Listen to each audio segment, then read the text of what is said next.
श्रीराम श्रीराम श्रीराम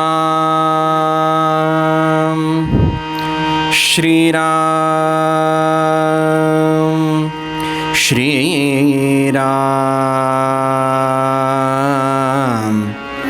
श्रीराम।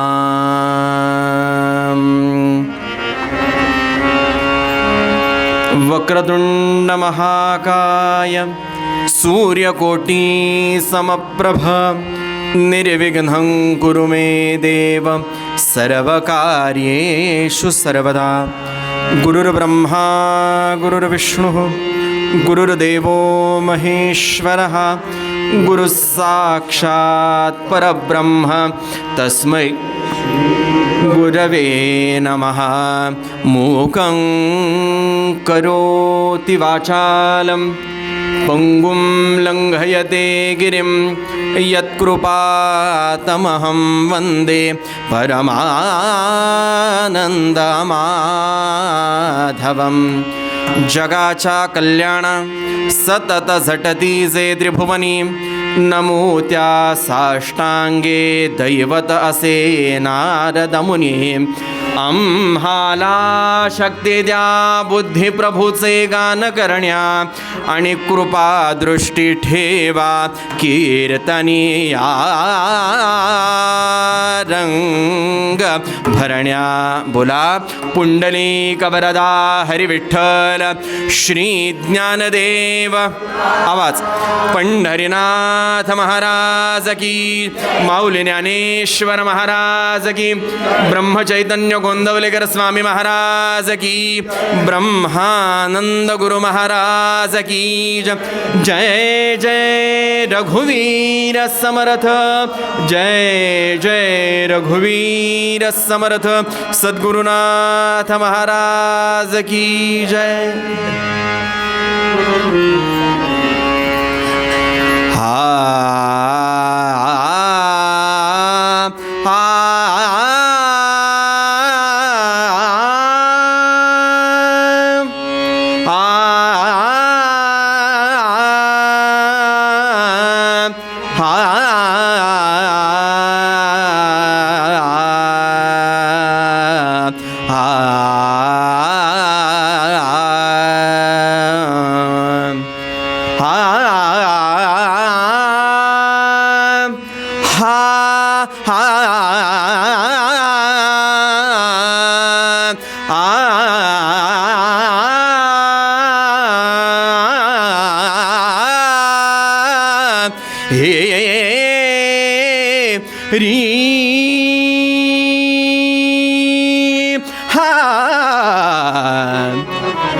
जय जय राम कृष्ण हरे राजा राम हरे। जय जय राम कृष्ण हरे राजा राम हरे। जय जय राम कृष्ण हरे।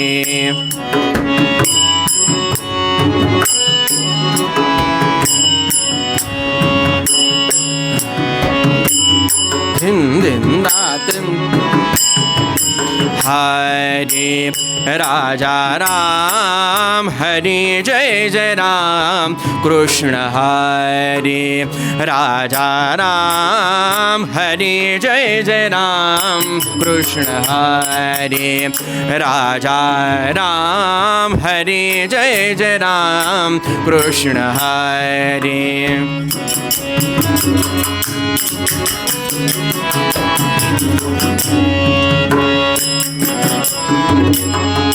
नवनीरद सम नवनीत प्रिय नवनीरद सम नवनीत प्रिय नवल विनोद विहारी राजा राम नवन विनोद हारी राजा राम।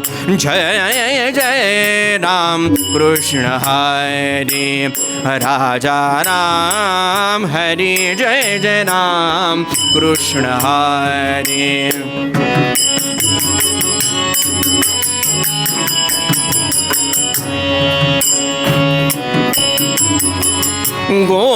गोवर्धन धर गोपाल नद गोवर्धन धर गोपाल नद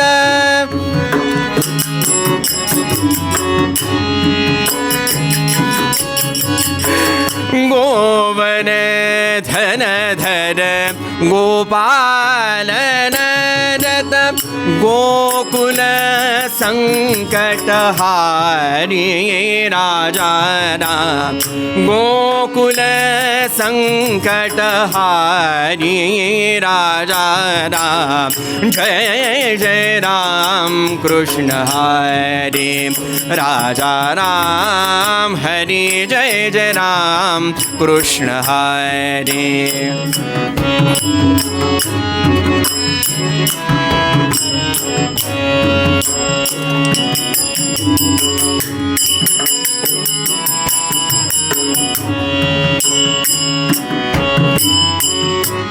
शरणागत दीना दीना शरणागत दीना दीना शरणागत दीना दीना शरणागत दीना दीना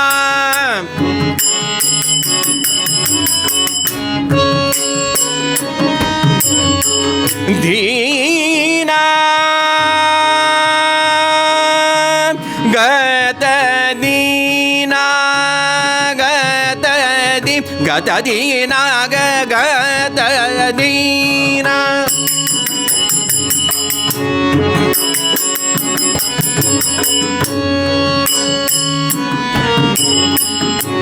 शरणागत दीना चरणी करुणा दृष्टि निहारी राजा राम करुणा दृष्टि निहारी राजा राम जय जय राम कृष्ण हरे राजा राम हरि जय जय राम हरे राजा राम जय जय राम कृष्ण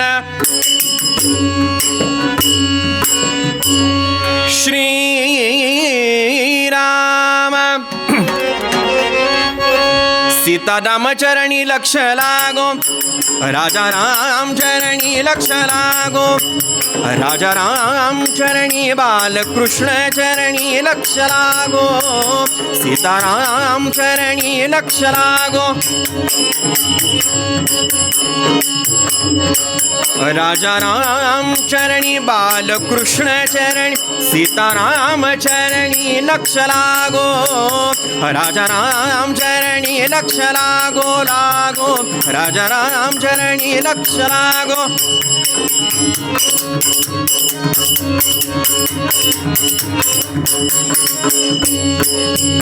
राजा राम सीताराम राजा राम हाँ राजा राम राम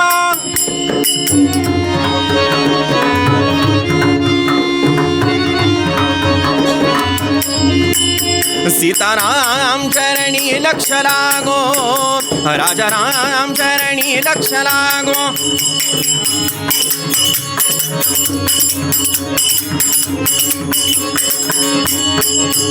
कीर्तन संगे रंगात देहवा हो दे कीर्तन संगे रंगात देहवा हो दे कीर्तन संगे कीर्तन संगे कीर्तन संगे कीर्तन संगे रंगात देहवा हो कीर्तन संगे कीर्तन संगे कीर्तन संगे कीर्तन संगे रंगात देहवा हो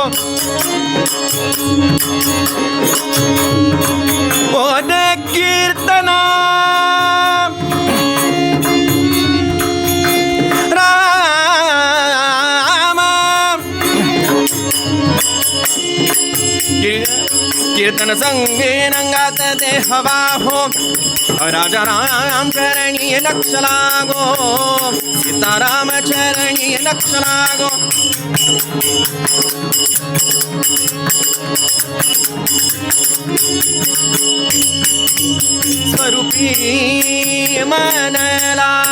स्वरूपी मन लाविता सौख्य आम्हा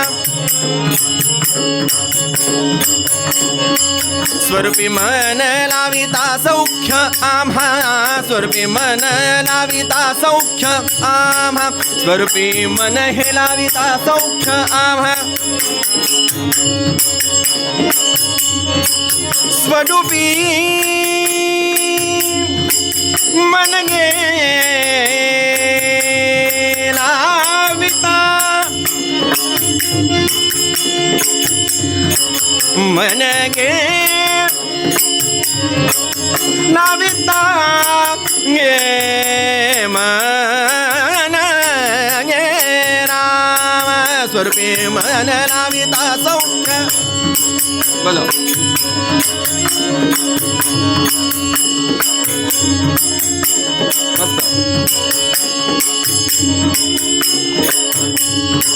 स्वरूपी मन लाविता सौख्य आम्हा काम क्रोधाधिक जाती निज धाम हो सीताराम चरणी लक्ष लागो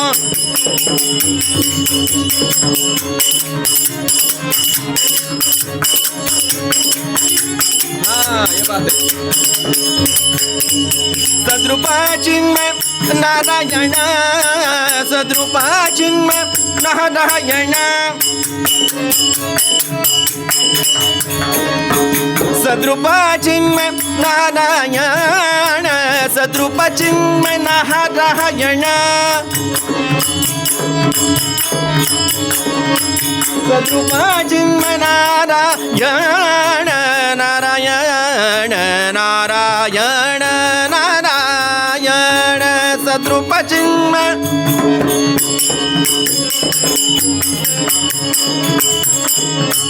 सद्रूप चिन्मय नारायण रूप धावो तन्मय होवो नि बलवंत प्रेमे गावो हो सीताराम चरणी लक्ष लागो राजा राम चरणी लक्ष लागो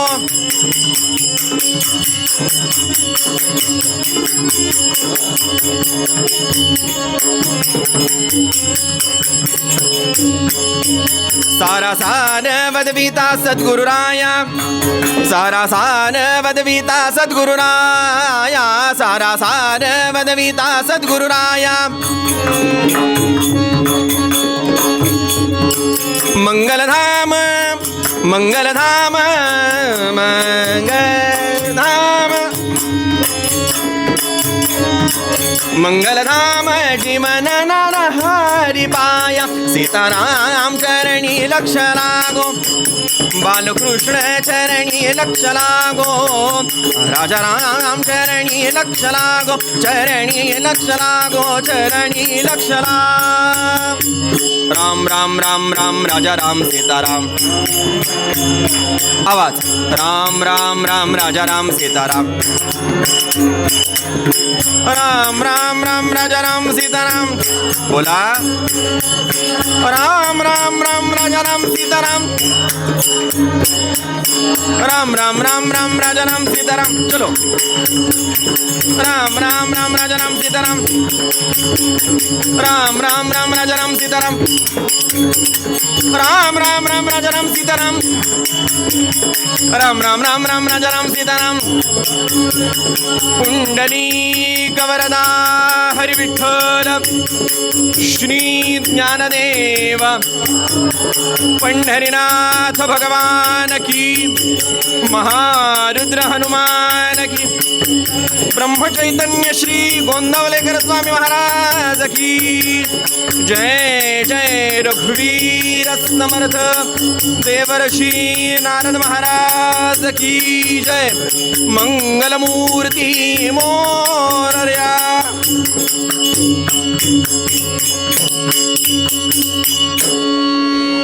मुक्ती चाने साधिये देणे मुक्ती चारे साधिये खुली वाजव मोठ्याने.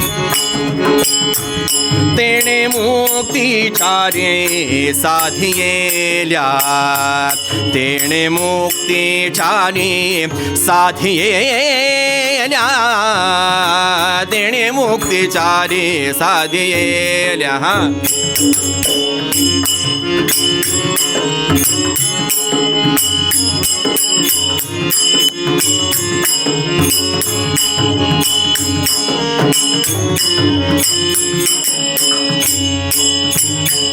हरी मुखे म्हणा, हरी मुखे म्हणा, हरी मुखे म्हणा, हरी मुखे म्हणा. पुण्याची गणना कोण करी, पुण्याची गणना कोण करी रे, पुण्याची गणना कोण करी.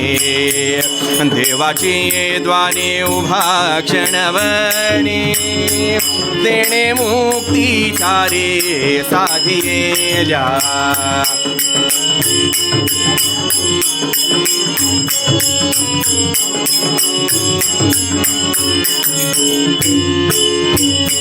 ज्ञानदेव म्हणे व्यासाची खुणे, ज्ञानदेव म्हणे व्यासाची खुणे. हरी हरी. ज्ञानदेव म्हणे व्यासाची खुणे.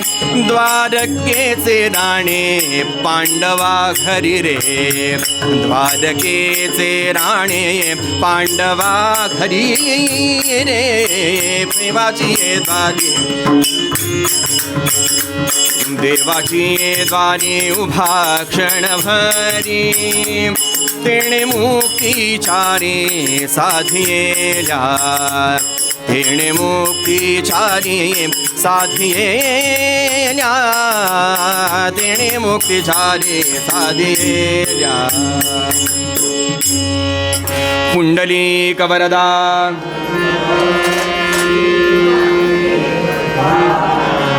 पंढरीनाथ भगवान की जय. माऊली ज्ञानेश्वर महाराज की, प्रभु रामचंद्र महाराज की जय. जय जय रघुवीर.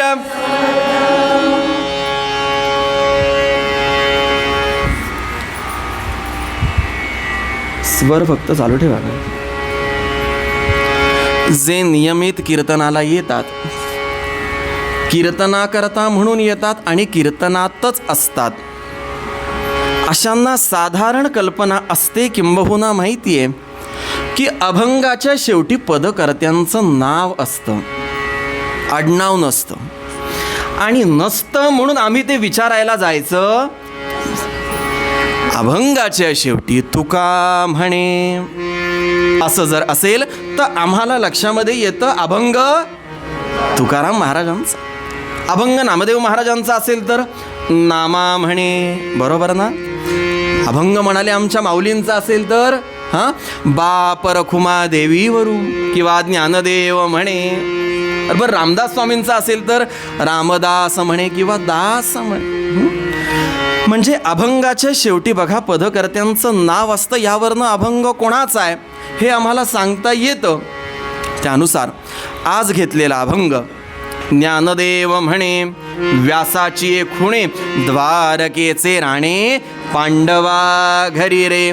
आणि संप्रदायाच्या चालीप्रमाणे मुद्दाम जो अभंग गायला ना, देवाची द्वारी उभा क्षणभरी.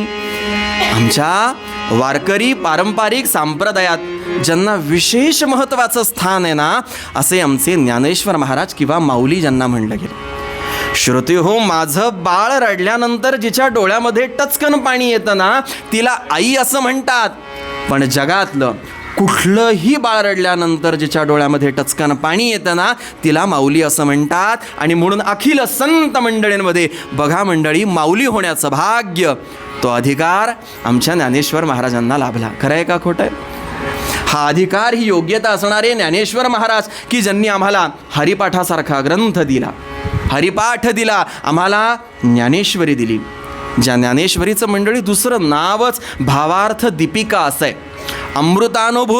अमृतानुभव दिला, चांगदेव 65 सारखा ग्रंथ दिला. हा अधिकार, ही योग्यता असणारे ज्ञानेश्वर महाराज आहेत. बघा मंडळी, गंमत वाटते सांगाविषयी की ज्ञानेश्वर महाराजांनी अभंग करत असताना त्या काळामध्ये ज्ञानेश्वर महाराजांचं ते वाङ्मय, त्यांचा तो उपदेश रेड्याला सुद्धा कळला. आणि परिणाम, ज्ञानदेव म्हणे बोलले ऋग्वेद.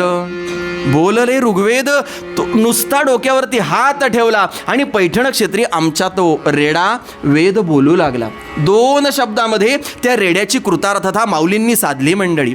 चल भिंत चालू लागली. 2 शब्दामध्ये कृतार्थता माऊलींनी साधली. जड, जीव आणि जन या तिघांचा उद्धार जो कोणी केला असेल ना, तर तो निश्चित तुमच्या आमच्या ज्ञानेश्वर महाराजांनी केला. फक्त गंमत आणि वाईट ह्या गोष्टीचं वाटतं की जिथं रेड्याला 2 शब्दामध्ये जीवनाची कृतार्थता साधता आली, तिथं तुमच्या आमच्या कल्याणाकरता ज्ञानेश्वर महाराजांना 9000 ओव्या लिहाव्या लागल्या. ही गंमत आहे. कर्नाटक प्रांतामध्ये विद्वानांची, सगळ्या ब्राह्मण लोकांची सभा भरलेली असताना आचार्यपद द्यायचं कोणाला, ही चर्चा, हा वाद रंगलेला असताना सगळ्या ब्रह्मवृंदांनी ठरवलं की बाजूला असणाऱ्या हत्तीणीच्या गळ्यामध्ये म्हणे त्या आचार्यपदाची माळ घालूया. परिणाम, थोड्या वेळानं ज्ञानेश्वर महाराज तिथे आले आणि मंडळी, जिथं ज्ञानेश्वर महाराज आहेत तिथं आचार्यपद कोणाला दिलं जाणार, हा प्रश्नच मुळात वेडेपणाचा आहे किंवा चुकीचा आहे. परिणाम झाला असा, थोड्या वेळानं ती हत्तीण उठली आणि आपल्या गळ्यातली ती माळ सोंडेच्या सहाय्यानं आमच्या माऊलींच्या गळ्यामध्ये घातली. सांगायचं तात्पर्य, जिथे हत्तीणीला ज्ञानेश्वर महाराज कळले, रेड्यामुखी वेद बोलणाऱ्या रेड्याला ज्ञानेश्वर महाराज कळले, भिंतीला ज्ञानेश्वर महाराज कळले, तिथं ज्ञानेश्वर तुम्हा आम्हाला दुर्दैवाने कळलेले नाहीत मंडळी. म्हणून तर देवाचे द्वारीचा तुम्ही आम्ही जो अर्थ घेतो तो वेगळा आणि ज्ञानेश्वर महाराजांना अभिप्रेत अर्थ वेगळा. आणि म्हणून ज्ञानेश्वर महाराज जीव तोडून हरिपाठाच्या अभंगामध्ये म्हणाले, देवाची द्वारी उभा क्षणभरी, तेणे मुक्तिचारी साधियेल्या. बघा ना मंडळी, साधारण अभंग ऐकल्यानंतर आमच्या असं लक्षामध्ये येतं की पदकर्त्यांना काय म्हणायचं आहे, अभंगकर्त्यांना काय सांगायचे. अभंग साधारण ऐकल्यानंतर मग आमच्या डोळ्यासमोर जे चित्र उभं राहतं ते असं आहे, इतकं साधारण आहे की देवळाच्या दरवाजाबाहेर किंवा दाराबाहेर उभं राहायचं आहे. आणि किती वेळ उभं राहायचं आहे हो, माऊली म्हणाली क्षणभर देवाच्या दारासमोर उभे राहा. इतका साधा सोपा सरळ अर्थ अभिप्रेत माऊलींना असेल का मंडळी? हा झाला तुम्ही आम्ही जो अर्थ घेतो तो. म्हणजे गंमत अशी आहे की साधारण एखादा 10वीत गेलेला मुलगा म्हणेल, तो असं अधिकारवाणीनं बोलेल की ज्या अर्थी मी 10वीमध्ये आलो आहे त्या अर्थी माझ्या 9 इयत्तेच्या तुकड्या मी पास झालो आहे. 9वीची 8वीची परीक्षा मी दिली आहे, मग मी 10वीला आता आलो आहे म्हटल्यानंतर मला शिक्षकांची काय गरज आहे.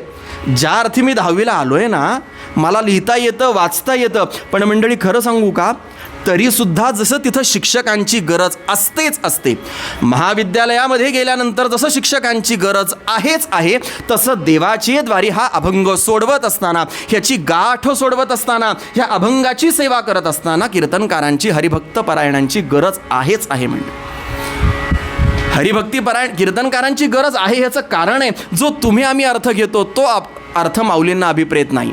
आणि म्हणून तिथं हरिभक्तीपरायण लागतील असं मला वाटतं. कीर्तनकारांना हरिभक्तीपरायण असं म्हणलं जातं बरं का. बऱ्याचदा आम्ही हरिभक्तपरायण असं म्हणतो, पण तो हरिभक्ती असा शब्द आहे. ह्याचं कारण असं की भक्ती विषयामध्ये अधिकारवाणीनं जो बोलू शकतो, जो त्यामध्ये पारंगत आहे, असा तो हरिभक्तीपरायण. म्हणून ह भ प असं म्हणलं जातं. आता गंमत मोठी झाली आहे, तुम्ही आम्ही लोकांनी हभपचे इतके विनोदी अर्थ लावलेत ना की म्हणजे हळूच भलतीकडे पाहणारे, हळूच भजी पळवणारे,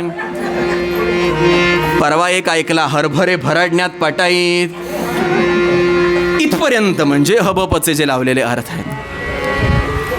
आफळे बुवांच्या वडिलांना एकाने एकदा डिवचलं. ते म्हणाले, तुम्ही हभप म्हणाले, हरिभक्तीपरायण म्हणाले, हळूच भलतीकडं पाहणारे. आता आफळे बुवांचेच वडील, ते ऐकून घेतील ते आफळे बुवा कसले. ते म्हणाले, तुमचं अगदी बरोबर आहे, काय आहे फक्त व्याकरणाच्या दृष्टीने थोडं चुकलं आहे. म्हणाले, कसे? ते म्हणाले, सांगतो. हरिभक्तीपरायण हळूच भलतीकडे पाहणारे म्हणण्यापेक्षा हळूच भलं तिकडं पाहणारे असा अर्थ घेतला तर काय हरकत. हळूच भलं तिकडे जे भलं आहे ना तेच दाखवणारे ते म्हणाले हरिभक्ती परायण, असा तो अभिप्रेत अर्थ आहे. आणि म्हणून ह भ प असणाऱ्या आजच्या या कीर्तनकारांची म्हणजे निश्चित माझी अशी मला जबाबदारी वाटते या गादीवरनं की अनेक अभंग इथं बोलून झालेत. बरं बोलून झालेत म्हणजे असं आहे की बरं आमच्या ते व्यासपठडीतले म्हणा, अभ्यासातले म्हणा, परंपरेतले म्हणा, बऱ्याच कीर्तनकारांची कीर्तनंसुद्धा इथं झाली आहेत. त्यामुळे साधारण शेखर बुवा काय बोलून गेले असतील ह्याची मला कल्पना आहे. बरं नुसते बुवा लोक नाही, नवीन पिढीतला आमचा रघुराज काय बोलून गेला आहे हेही मला माहिती आहे. बरं इतक्या वेळ कीर्तन उत्सवाचं होतं, आता ते परीक्षेचं झालं आहे कारण नम्रताई कीर्तनाला आलेल्या आहेत. त्या काय बोलल्या असतील ह्याची साधारण कल्पना आलेली असल्यामुळे आज निश्चित काही वेगळा विषय घ्यावा आणि तो केलेला अभ्यास ते मनन चिंतन आपल्यासमोर मांडावं असं वाटलं. ह्याचं कारण असं, आपल्याला आपलं म्हणून सांभाळून घेतील अशा दोन व्यक्ती कायम इथं जाणवतात. एक म्हणजे तिथं बसलेले गोंदवलेकर महाराज आणि निश्चित आपण सगळे श्रोत्रेवर्ग. देव माझा मी देवाचा हेची माझी सत्यवाचा म्हणत असताना ज्या अधिकारवाणीनं महाराज बोलतात ना की नाही तुम्ही माझे आहात आणि मी तुमचा आहे, अगदी त्याच पद्धतीनं तुम्ही सगळे माझे आहात, मी तुमचा आहे हा भाव वृद्धिंगत करतो आणि आज नवीन विषय आपल्यासमोर मांडायला घेतो. माऊली म्हणाली देवाचे द्वारी उभा क्षणभरी. अभंग सोडवत असताना आम्हाला द्वार हा शब्द उकलून घ्यावा लागेल. माऊली म्हणाली देवाची द्वारी. दार म्हणजे साधारण मी मागासपासून जे बोलतोय ना की तुम्ही आम्ही जो विचार करतो तो अभिप्रेत इथं अर्थ नाही मंडळी. दार म्हणजे एखाद्या घराची किंवा वास्तूची चौकट की जिथून आम्ही आतमध्ये येतो. मी दारातनं आत आलो, मग काय खिडकीतनं येणार होता का? तिथं तसं दारच वापरावं लागणार आहे. हा केलेला तुम्ही आम्ही केलेला अर्थ आहे. पण माऊली म्हणाली देवाची द्वारी. इथं द्वार शब्द म्हणत असताना वास्तविक भरपूर अर्थ निघू शकतात. ते म्हणजे तो अर्थ म्हणजे काय की समजा मी 10वीची परीक्षा देतोय म्हणजे 9वीचं द्वार मी पूर्ण करून किंवा ते ओलांडून आतमध्ये आलो आहे. मला माळ गळ्यामध्ये घालायची, दार उघडायचं आहे तर मी निश्चित काहीतरी उपासक असलं पाहिजे, हे त्याचं द्वार आहे म्हणाले.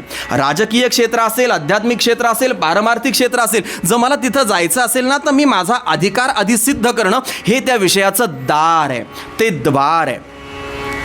बघा एक दृष्टांत सांगतो, विषय चटकन हलका करतो. म्हणजे मला काय म्हणायचं आहे, ज्या योगे दार म्हणजे काय आणि त्या अनुषंगानं त्या विषयाच्या संबंधानं माऊली काय म्हणते हे पटकन आमच्या लक्षामध्ये येईल. एका राजकारणी मंत्री असणाऱ्या वडिलांना त्यांच्या मुलांनी सांगितलं बाबा मला की नाही तुमच्यासारखं मंत्री व्हायचं आहे आणि देशसेवा करायची आहे. मला की नाही तुमच्यासारखं मंत्री व्हायचं आहे आणि देशसेवा करायची आहे. ते बाबा म्हणले म्हणजे एकतर मंत्री म्हण नाहीतर लोकसेवा करायची आहे म्हण.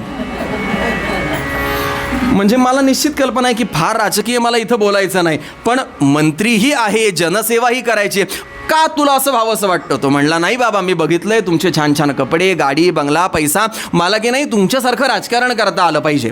वडील म्हणाले अरे काही गरज नाही, तुझ्या पुढच्या 7 पिढ्या बसून खातील, एवढं मी कमावलंय, कमवून ठेवीन, तू काळजी करू नको बरं. आता तो मुलगा काही ऐकायला तयार नाही. परिणाम स्त्री हट्ट, बालहट्ट, राजहट्ट आपण सगळेजण जाणता. नाईलाज झाला. वडील म्हणाले हरकत नाही. त्या छोट्याशा असणाऱ्या पोराला घराबाहेर काढलं, एक शिडी घराच्या बाहेर उभी केली, त्या शिडीवरनं वरती पोराला चढवला, शिडी बाजूला काढून घेतली आणि आता वडिलांनी सांगितलं वरून उडी मार. मात्र स्वर फक्त चालू ठेवा काका, म्हणजे तुम्हाला भाता मारावा लागेल पण ते भरून राहिल्याशिवाय विनंती करतो. ह्याचा पण आवाज वाढवा बरं काका थोडा, हा ऐकूच येत नाहीये माईक, ते स्वर असे कानात नाही राहत आहेत. पेटीचा इकडचा तंबोऱ्याचा दोन्ही वाढवा.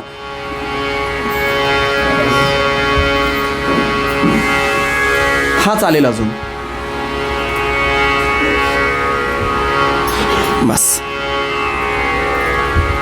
ती शिडी उभी केली, पोराला वरती चढवलं, वडिलांनी शिडी काढून घेतली आणि बोलायला सुरुवात केली. आता तुला राजकारण म्हणजे काय शिकायचंय ना, राजकारण मंत्री व्हायचंय ना, आता मी सांगतो म्हणून वरून उडी मार. आता वरून उडी मार म्हटल्यानंतर छोटं असणारं ते पोरगं घाबरलं, 2 पावलं मागं सरकलं आणि म्हणाला बाबा असं कसं म्हणता, अहो मी उडी मारली तर माझा हात तुटेल, पाय तुटेल. वडील म्हणाले नाही मी सांगतोय ना तू उडी मार. तो म्हणाला नाही बाबा मला भीती वाटते. वडिलांनी सांगितलं अरे तुझा बाप आहे मी, वडील आहे तुझे, हे बघ जोडी पकडली आहे, हे बघ मी माझं उपरणं पकडलंय छानपैकी, हाताने मजबूत तुला धरतो, काही काळजी करू नकोस, तू वरनं उडी मार, मी तुला खाली झेलतो. मुलगा म्हणाला नाही बाबा मला तरी भीती वाटते. बराच वेळ गेला असेल नसेल, मुलाने हट्ट केला होता, राजकारण शिकायचंय, मंत्री व्हायचंय. वडील होते, त्यांनी सांगितलं मी पण मागेला हटणार नाही, शिडी पुन्हा लावणार नाही, तुला खाली उतरू देणार नाही, मी सांगतो तसं वरनं उडी मारायची. शेवटी धीर एकवटवला आणि त्या पोरानं वरनं उडी मारली. आता अभिप्रेत असं होतं की वडील खालनं झेलतील, पण जसं पोरानं उडी मारली तसं वडिलांनी पटकन हात मागे केला आणि हा म्हणता दान दिशी पोरग खाली आदळलं. पाय गळ्यामध्ये आला, ते रडायला लागलं पोरग. तो म्हणाला, बाबा असं का केलं तुम्ही, असं कसं केलं तुम्ही, असं का म्हणालात, मला झेलतो असं म्हणाला होता, तुमच्या विश्वासावर तुमच्या भरोशावर उडी मारली. वडील म्हणाले, हा तुझा राजकारणातला पहिला धडा, सख्ख्या बापावर सुद्धा विश्वास ठेवायचा नाही, हे राजकारणात शिरण्याचं द्वार आहे. लक्षामध्ये येते मला काय म्हणायचंय. मला रोज संध्या करावीशी वाटते, माझी मुंज झालेली असली पाहिजे, हे माझं द्वार आहे. मला महाविद्यालयात शिक्षण घ्यायचंय, मी 10वी-12वी पास असलं पाहिजे, हे माझं शैक्षणिक द्वार आहे. अशा अर्थानं माऊली म्हणाली, देवाची द्वारी उभा क्षणभरी. अशा या दारामध्ये क्षणभर का होईना आम्हाला उभं राहता आलं पाहिजे, आम्ही उभं राहिलं पाहिजे. मंडळी, खरं सांगू, बघा पुन्हा एकदा गंमत आणि प्रकार तोच आहे. उभं राहायचं म्हणल्यानंतर जो अर्थ किंवा जो विचार आम्ही करतोय ना, तो म्हणजे दोन्ही पायावर आपापलं उभं राहणं, असा विचार डोक्यामध्ये येतो. पण माऊली तिथे सुद्धा आम्हाला करेक्ट करते, विचार बदलवते आणि माऊली म्हणते, उभं राहणं म्हणजे नुसतं 2 पायावर उभं राहणं अभिप्रेत नसून कुठल्याही कार्यासाठी सदैव तत्पर असणं म्हणजे देवाची द्वारी उभा, की ह्या कार्यासाठी, मग नामसंकीर्तनासाठी असेल, हरिभजनासाठी असेल, कुठल्याही सेवेकरता मी कायम तत्पर असणं, इति उभं असणं असा अर्थ. नाही तर गंमत होते बघा. आता उभं असणं हा अर्थ किती सहज आपण वापरतो. बरं, आत्ता नुसत्याच झेडपीच्या, त्याच्या आधी अजून कुठल्या तरी निवडणुका झाल्यात, त्यामुळे उभं असणं हा शब्द किंवा प्रचार बऱ्याचदा आमच्या कानावरनं गेलाय. मग तो स्टेज घातलेला असतो, त्या स्टेजवरती 4-5 खुर्च्या घातलेल्या असतात, इच्छुक लोक वरती बसलेली असतात खुर्चीवरती आणि खाली सगळा जनसमुदाय बसलेला असतो किंवा उभा असतो. आता माझ्यासारखा एखादा उशिरा तिथे पोहोचतो आणि विचारतो, म्हणाले, का हो, या बसलेल्यांपैकी कोण उभा आहे? लक्षामध्ये येते मला काय म्हणायचंय. हे जे वरती स्टेजवरती बसले त्यांच्यातला कोण उभा, बसलेत म्हणल्यानंतर उभा आहे असं कसं म्हणणार. कारण प्रॉब्लेम तो आहे, इथे उभ्याचा अर्थ जो आम्ही विचार करतोय ना, तशा अर्थानं किंवा त्या संबंधानं चाललाय. जो संबंध, जो विचार माऊलींना मान्य नाही आणि म्हणून पुन्हा अधिकारवाणीनं अट्टहासानं माऊली म्हणाले, देवाची द्वारी उभा क्षणभरी. उभं राहायचंय म्हणजे कुठल्याही कार्यासाठी मी कायम तत्पर असलं पाहिजे. बघा, उभं राहणं, भगवंताची सेवा करणं, ह्या संबंधानं बोलत असताना खरं तर द्वार किंवा उभं असणं ह्याविषयी रामायणामध्ये खूप छान उल्लेख आलेत, खूप छान विचार उलगडून दाखवला गेलेला आहे. भागवतामध्ये सुद्धा खूप सुंदर विचार या अनुषंगानं बोलला गेला. पण खरं सांगू मंडळी, माऊलीन इतका सोपा सुंदर विचार अन्य कोणीही संतांनी मांडलेला नाही. माऊली म्हणाली, सेवेची ठाई तत्पर, हीच म्हणाली आम्हाला अभिप्रेत असणारी भक्ती आहे, तेच आमचं सेवेचं द्वार आहे. की त्या दारामध्ये उभं राहायचंय, पण कशा करता, सेवेची ठाई तत्पर, आम्हाला सेवा करायला सांगितली. मग मंडळी, सेवा म्हणजे काय तर अनन्य श्रद्धेनं, अनन्य भक्तिभावानं त्या भगवंताच्या चरणकमलाचा आश्रय घ्यायचा. मग हे सगळं करत असताना पुढच्या कडव्यामध्ये माऊलींनी फार छान उत्तर देत अभंगाची गाठी सोडवली, अभंगाची सेवा केली. काय सांगितलं, हे सगळं काय करायचं, कसं करायचं तर हरिमुखे म्हणा पुण्याची गणना कोण करी. हे सगळं करत असताना आम्हाला काय करायचंय, त्या द्वारामध्ये क्षणभर उभं राहत असताना काय करायचंय तर हरिमुखे म्हणा. अखंड आमच्या वाणीनं भगवंताचं नामसंकीर्तन गुणगान गायला सांगितलं. मंडळी खरं सांगू का, इथं तर ज्ञानेश्वर महाराजांनी किंवा माऊलींनी फक्त एका व्यक्तीपुरता उपदेश केला की हरिमुखे म्हणा, तुम्ही म्हणा, मी म्हणा की हरिमुखे म्हणा. पण खरं सांगू, आज ज्यांच्या दरबारामध्ये बसलेलो आम्ही आहोत ना, असे नामयोगी गोंदवलेकर महाराज म्हणाले, नाम सदा बोलावे. माऊली फक्त हरिमुखे म्हणा एकच विचार किंवा एका व्यक्तीपुरता विचार बोलून दाखवली, महाराजांनी त्याला थोडासा पुढचा विचार दिला. सर्वानुमते कसंही भलं किंवा हित चिंतलं गेलं पाहिजे ना, त्या अनुषंगानं बोलताना महाराज म्हणाले, नाम सदा बोलावे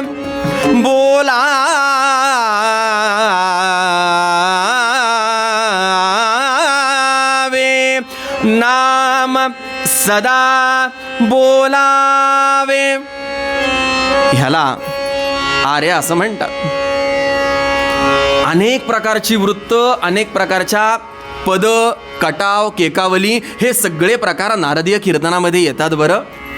पण जुन्या काळातल्या कीर्तनकारांनी तिथं सुद्धा एक तिहाई केली. उपवासाला वरया, उपवासाला वरया, सहजीवनासाठी भार्या आणि कीर्तनासाठी नाम सदा बोलावे, गावे भावे जनासी सांगावे, हाची सुबोध गुरूंचा नामा परते. आपण सगळेजणच मान्य आहे, हे माहिती आहे की अट्टहास कशाचा आहे, नाम सदा बोलावे. मग देवाची द्वारी उभं राहायचंय म्हणजे काय करायचंय की ठाईची पायी तत्पर असताना आम्हाला अखंड भगवंताचं अनुसंधान साधता आलं पाहिजे. आणि मग असं ते गणित आम्हाला जमवता आलं तर निश्चित भगवंत कृपा करतो, यामध्ये शंका बाळगायचं काही कार्य. देव दर्शनाचा विषय ठरतो, अन्यथा देव हा दाखवायचा विषय नाही मंडळी, खरंच दाखवायचा विषय. मग हे सगळं गणित जमवत असताना माऊली पुढच्या कडव्यामध्ये म्हणाली, असोनी संसारी जिव्हे वेगू करी, वेदशास्त्र उभारी बाह्या सदा.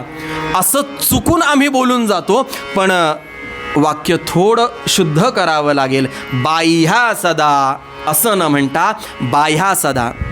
झब्ब्याच्या शर्टाच्या ज्या बाह्या असतात ना, वेद शास्त्र बाह्या म्हणजे हात वरती करून सांगतात. काय सांगतात, असोनी संसारी जिव्हे वेगू करी. नामसंकीर्तन करत असताना, संसार करत असतानाच आम्हाला परमार्थ साधायचा आहे. म्हणजे संसारातनं पूर्णपणे अलिप्त व्हावं, बाजूला व्हावं आणि मठामध्ये येऊन बसावं. हा अट्टहास कुठल्याच संतांचा नाही मंडळी. असं कुठल्याच अनुषंगानं संत बोलत नाहीत. म्हणून तर आमच्यासाठी उपदेश करताना वाक्य हेच वापरलं. काय सांगितलं, असोनी संसारी जिव्हे वेगू करी. संसार सुखाचा करायचा आहे, उत्तम करायचा आहे, प्रपंच छान करायचा आहे. समर्थ म्हणाले की नाही, प्रपंच सुंदर करायचा आहे, जमेल तसा, जेव्हा तेव्हा, असं नाही. छान करावा, आधी प्रपंच करावा, आधी छान प्रपंच करा, संसार करा, मग द्यावे परमार्थ विवेका. त्यामुळे असोनी संसारी, संसार सुखाचा करता करताच मला नाम नाही घेता येणार का? माझं झाडून काढायचं जर काम चालू आहे तर भीमरूपी महारुद्रा वज्र हनुमान मारुती वनारी अंजनी सूता रामदूता प्रभंजना. मुखानं नाम चालू आहे पण हाताने कर्म कुठं थांबलंय? मग मुखानं नाम, हातानं काम, ही सांगड जर आम्हाला घालता आली तर निश्चित भगवंत देवदयेचा विषय ठरतो मंडळी. स्त्रीवर्ग म्हणेल आम्हाला पोळ्या करायच्या असतात, भांडी घासायची असतात, काय हरकत आहे? पोळ्या करता करता अस्य श्री रामरक्षा स्तोत्रमंत्रस्य बुध कौशिक ऋषी पडली. छान टम्म फुगलेली पोळी हाताने खाली घेतली, अस्य श्री रामरक्षा स्तोत्रम, काय हरकत आहे म्हणाले. आणि म्हणून तर एक वाक्य सातत्याने आम्ही ऐकतो की नाही, जाता येता उठत बसता. हे वेगळं नव्याने सांगायची मी गरज आहे का पुन्हा? आज इतकी वर्ष अधिकारानं, वयानं, ज्ञानानं, अनुभवानं आपण मोठे असणारे सगळेजण ऐकत आलोय की नाही? गरज आहे ते फक्त कृतीत आणण्याचं, ज्याला मराठीमध्ये इम्प्लिमेंटेशन असं म्हणतात. पुंडलिक वरदा हरी विठ्ठल. आणि म्हणून असोनी संसारी जिव्हे वेगू करी, वेद शास्त्र उभारी बाह्या सदा. वेद काय, श्रुती स्मृती पुराण अट्टहासानं कळकळीनं अधिकारवाणीनं आम्हाला हेच सांगतं. आणि म्हणून शेवटच्या कडव्यामध्ये ज्ञानदेव महाराज म्हणाले, हरिमुखे म्हणा पुण्याची गणना कोण करी. हे खरं तर या पदाचं किंवा अभंगाचं ध्रुवपद आहे बरं का. गंमत होते अशी, म्हणजे लोक विनोदानी सहज बोलून जातात बघा. तो वाडकरांचा अभंग देवाची द्वारी, वाडकरांचा अभंग ज्ञानदेवांचा वाडकरांनी गायलेला, त्याच्यात एक छोटीशी गंमत म्हणा, चूक म्हणा, की देवाचे द्वारी उभा क्षणभरी तेणे मुक्तिचारी साधी येला. इथंच ध्रुवपद आहे की काय असं वाटून तो अभंग तोडला गेलाय. पण मंडळी, ह्या अभंगाचं खरं ध्रुवपद हरिमुखे म्हणा, हरिमुखे म्हणा, पुण्याची गणना, अट्टहास हरिमुखे म्हणा, हा आहे, हे ते दार आहे आणि अशा अर्थानं तिथं उभं राहणं आहे. त्यामुळे प्रत्येक कडव्याच्या शेवटी हे म्हणावं लागेल, असोनी संसारी जिव्हे वेगू करी, वेदशास्त्र उभारी बाह्या सदा, पुन्हा हरिमुखे म्हणा हरी. लक्षामध्ये येत आहे? ज्ञानदेव म्हणे व्यासाची खुणे, द्वारकेचे राणे पांडवा घरी, पुन्हा हरिमुखे म्हणा, हरिमुखे म्हणा, द्वारकेचा राणा पांडवा घरी. मग श्रोते हो, बघा, एक खूप सुंदर संबंध इथं लक्षामध्ये येतो जे कीर्तनामध्ये असतात. मी नेहमी सांगतो की थोडं जीवाचे कान करून ऐकल्यानंतर ना संतांना काय म्हणायचे हा एकदा विषय पटला ना की सगळी ती अभंगाची गाठ सुटत जाते. आणि तेच प्रवचन काय किंवा कीर्तनकारांचं काम असतं की अभंग सोडवून दाखवणं, त्याची गाठ सोडणं. माऊली सुरुवातीला असं म्हणाली, देवाची द्वारी उभा क्षणभरी. देवाच्या दारामध्ये आम्ही अर्थ घेतो तो देवळाची द्वारी असा आहे बरं का, बरोबर ना? आम्ही जो अर्थ घेतो तो देवळाची द्वारी अशा संबंधानं जर बोलायचं असेल तर लाखो भिकारी देवळाच्या बाहेर उभे असतात. चारी मुक्ती साधल्या गेल्यात का हो? देवळाची द्वारी हा अभिप्रेत अर्थच माऊलींना नाही. माऊली म्हणाली देवाची द्वारी. भेद आहे, आम्हाला देवाच्या त्या दारामध्ये उभं राहता आलं पाहिजे. अशा दृष्टीनं जो हरीची भक्ती करतो ना त्याच्यावर भगवंत कृपा करतो. आम्हाला उभं राहायला सांगितलं, हा अर्धा भाग आहे. आणि विषयाचा पूर्ण भाग शेवटी होतो की ज्ञानदेव म्हणे व्यासाची खुणे, द्वारकेचे राणे पांडवा घरी. म्हणजे देव तुमची आमची धुणी धुण्या करता. गोंदवलेकर महाराज तर इतकं पोटतिडकीनं बोलायचे की तुम्ही फक्त रामनाम घ्या, तुम्ही फक्त रामनाम घ्या, तुमच्या दारातला कुत्रा बनून मी राहीन. मंडळी, अंतर्मुख करणारं हे वाक्य, अंगावरती काटा आणणारं हे वाक्य, ज्या अर्थी गोंदवलेकर महाराज म्हणतात त्या अर्थी आमची काहीच जबाबदारी नसेल का? आमची काहीच भूमिका नसेल का? कित्येक लाख रुपये, कोट रुपये देऊन जो नरदेह विकत घेता येणार नाही असा नरदेह ज्या अर्थी भगवंतानं आम्हाला फुकट दिला, अगदी फुकट दिला, त्यानं आमच्याकडनं काहीच अपेक्षा ठेवली नसेल का मंडळी? त्याची अपेक्षा अतिशय स्पष्ट आहे, शुद्ध आहे आणि स्पष्ट आहे. काय सांगितलं? हरिमुखे म्हणा हरी.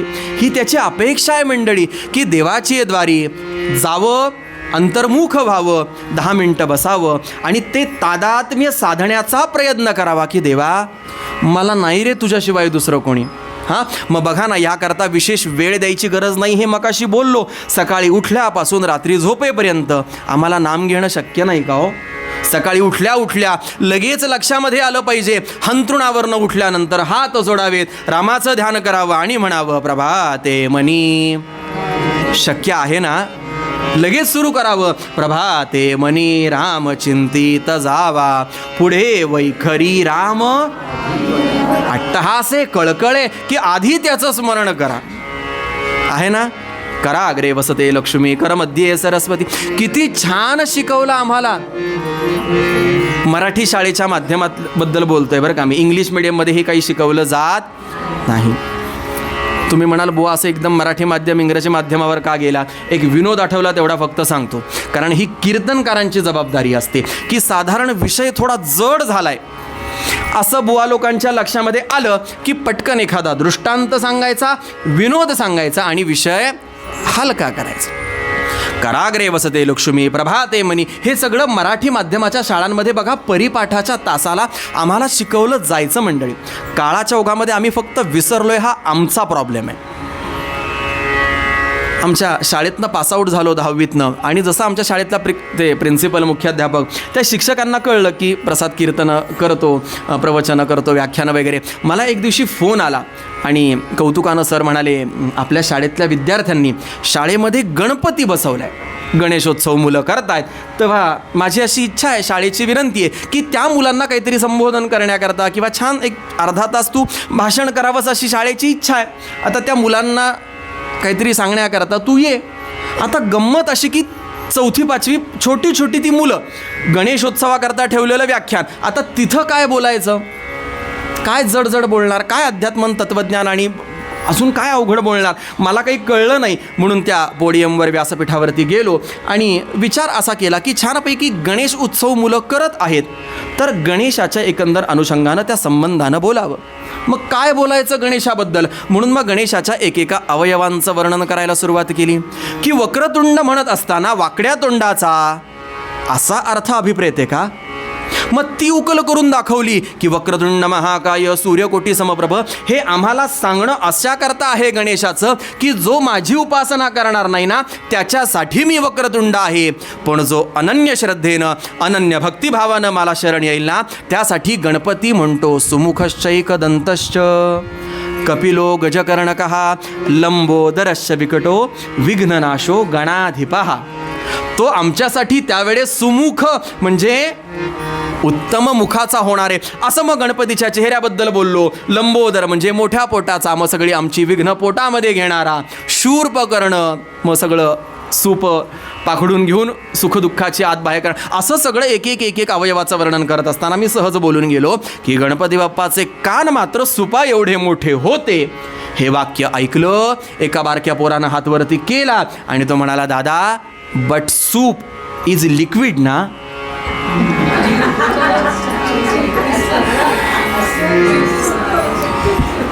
इकडे विनोद लवकर कळलाय. लिक्विड फॉर्म मधलं ते सूप एवढंच ज्याला माहिती आहे, हा त्याचा प्रॉब्लेम ना, हा आईचा प्रॉब्लेम आहे. छानपैकी घसघशीत दूध नाही दिलं जात आता पोराला, नाही त्याला की नाही दूध पचतच नाही. मग काय पचतं? मॅगी पचते. कानफडा देवशू मॅगी पचते नालायकाला, दूध पचत नाही.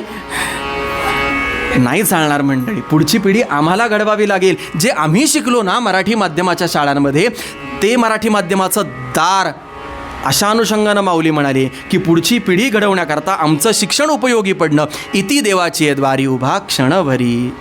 मगाशी म्हणलं ना की उभं असणं म्हणजे कार्यासाठी तत्पर असणं, की ती पुढची पिढी घडवण्याकरता मी तत्पर आहे. सांगायचं तात्पर्य असं की अशा पद्धतीनं जो अनन्य श्रद्धेनं अनन्य भक्तिभावानं भगवंताच्या चरणकमलाचा आश्रय घेतो, मंडळी भगवंत त्याच्यावरती कृपा करतो. मग सकाळी उठल्या उठल्या भगवंताचं नाव घ्यावं. काही कारणास्तव नाही लक्षात राहिलं, हरकत नाही. अंघोळ झाल्यानंतर, स्नान झाल्यानंतर, सगळं आपलं अन्ही कुरकल्यानंतर कामाला जाताना तरी 2 मिनटं देवासमोर उभं राहावं की नाही. की देवा, मी तर नेहमी सांगतो की सकाळी सकाळीच छानपैकी भगवंतासमोर हात जोडावेत आणि उभं राहावं. वातावरण तर छान असतंच, पण एक विनंती आहे त्याला, एक थँक्यूची भूमिका आहे त्याच्यामध्ये की देवा अरे तू उठवलंस म्हणून ही एवढी सुंदर सकाळ बघतोय किंवा बघणार आहे. नाहीतर वाक्य इतकं सहज आपण वापरतो की अहो ते ना काल भेटले होते, आत्ता तासाभरापूर्वी भेटला होता, काही नाही झोपेतच गेला म्हणाले. झोपेत जातात माणसं. आमच्या बाबतीत असं भगवंत वागलाय, वागतोय, वागेल असं वाटतं. आणि म्हणून उठल्या उठल्या त्याला सांगावं की देवा तू उठवलंस ना, ती परिपूर्ण कृपा आहे ना, म्हणून ही सुंदर सकाळ बघणारे बघ देवा. अहम कर्तृत्व भावार्पण करायचं आहे. आणि म्हणून त्याही वेळेस शक्य नाही झालं, कामाला निघताना एकदा हाक मारावी, देवा निघतो बरं, येतो बरं. म्हणजे खरोखर अहंकार म्हणून सांगत नाही, पण ही त्या निश्चित रामाची कृपा आहे की काय म्हणून माहिती नाही. आज या गादीवरनं खोटं बोलणार नाही. गाडीला किक मारली ना की माझ्या तोंडातून येणारं पहिलं वाक्य असतं, महाराज चला. आणि बस, दुसरं मागणं असं काही राहतच नाही बरं आयुष्यामध्ये की हेच माझ्या मुखात कायम येऊ दे, हे माझ्या सेवेचं द्वार आहे आणि अशा अर्थीने मी उभा आहे देवा, ती सेवा तू मान्य करून घ्यायचीस. असा नियम आम्ही नाही करू शकत का?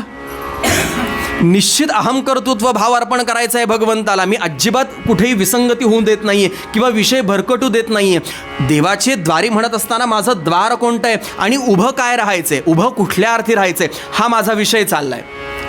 नाही तर बुवा भरकटले नंतर फक्त फिरून फिरून भोपळे चौकात, असं माझं कीर्तन होऊ देणार नाही.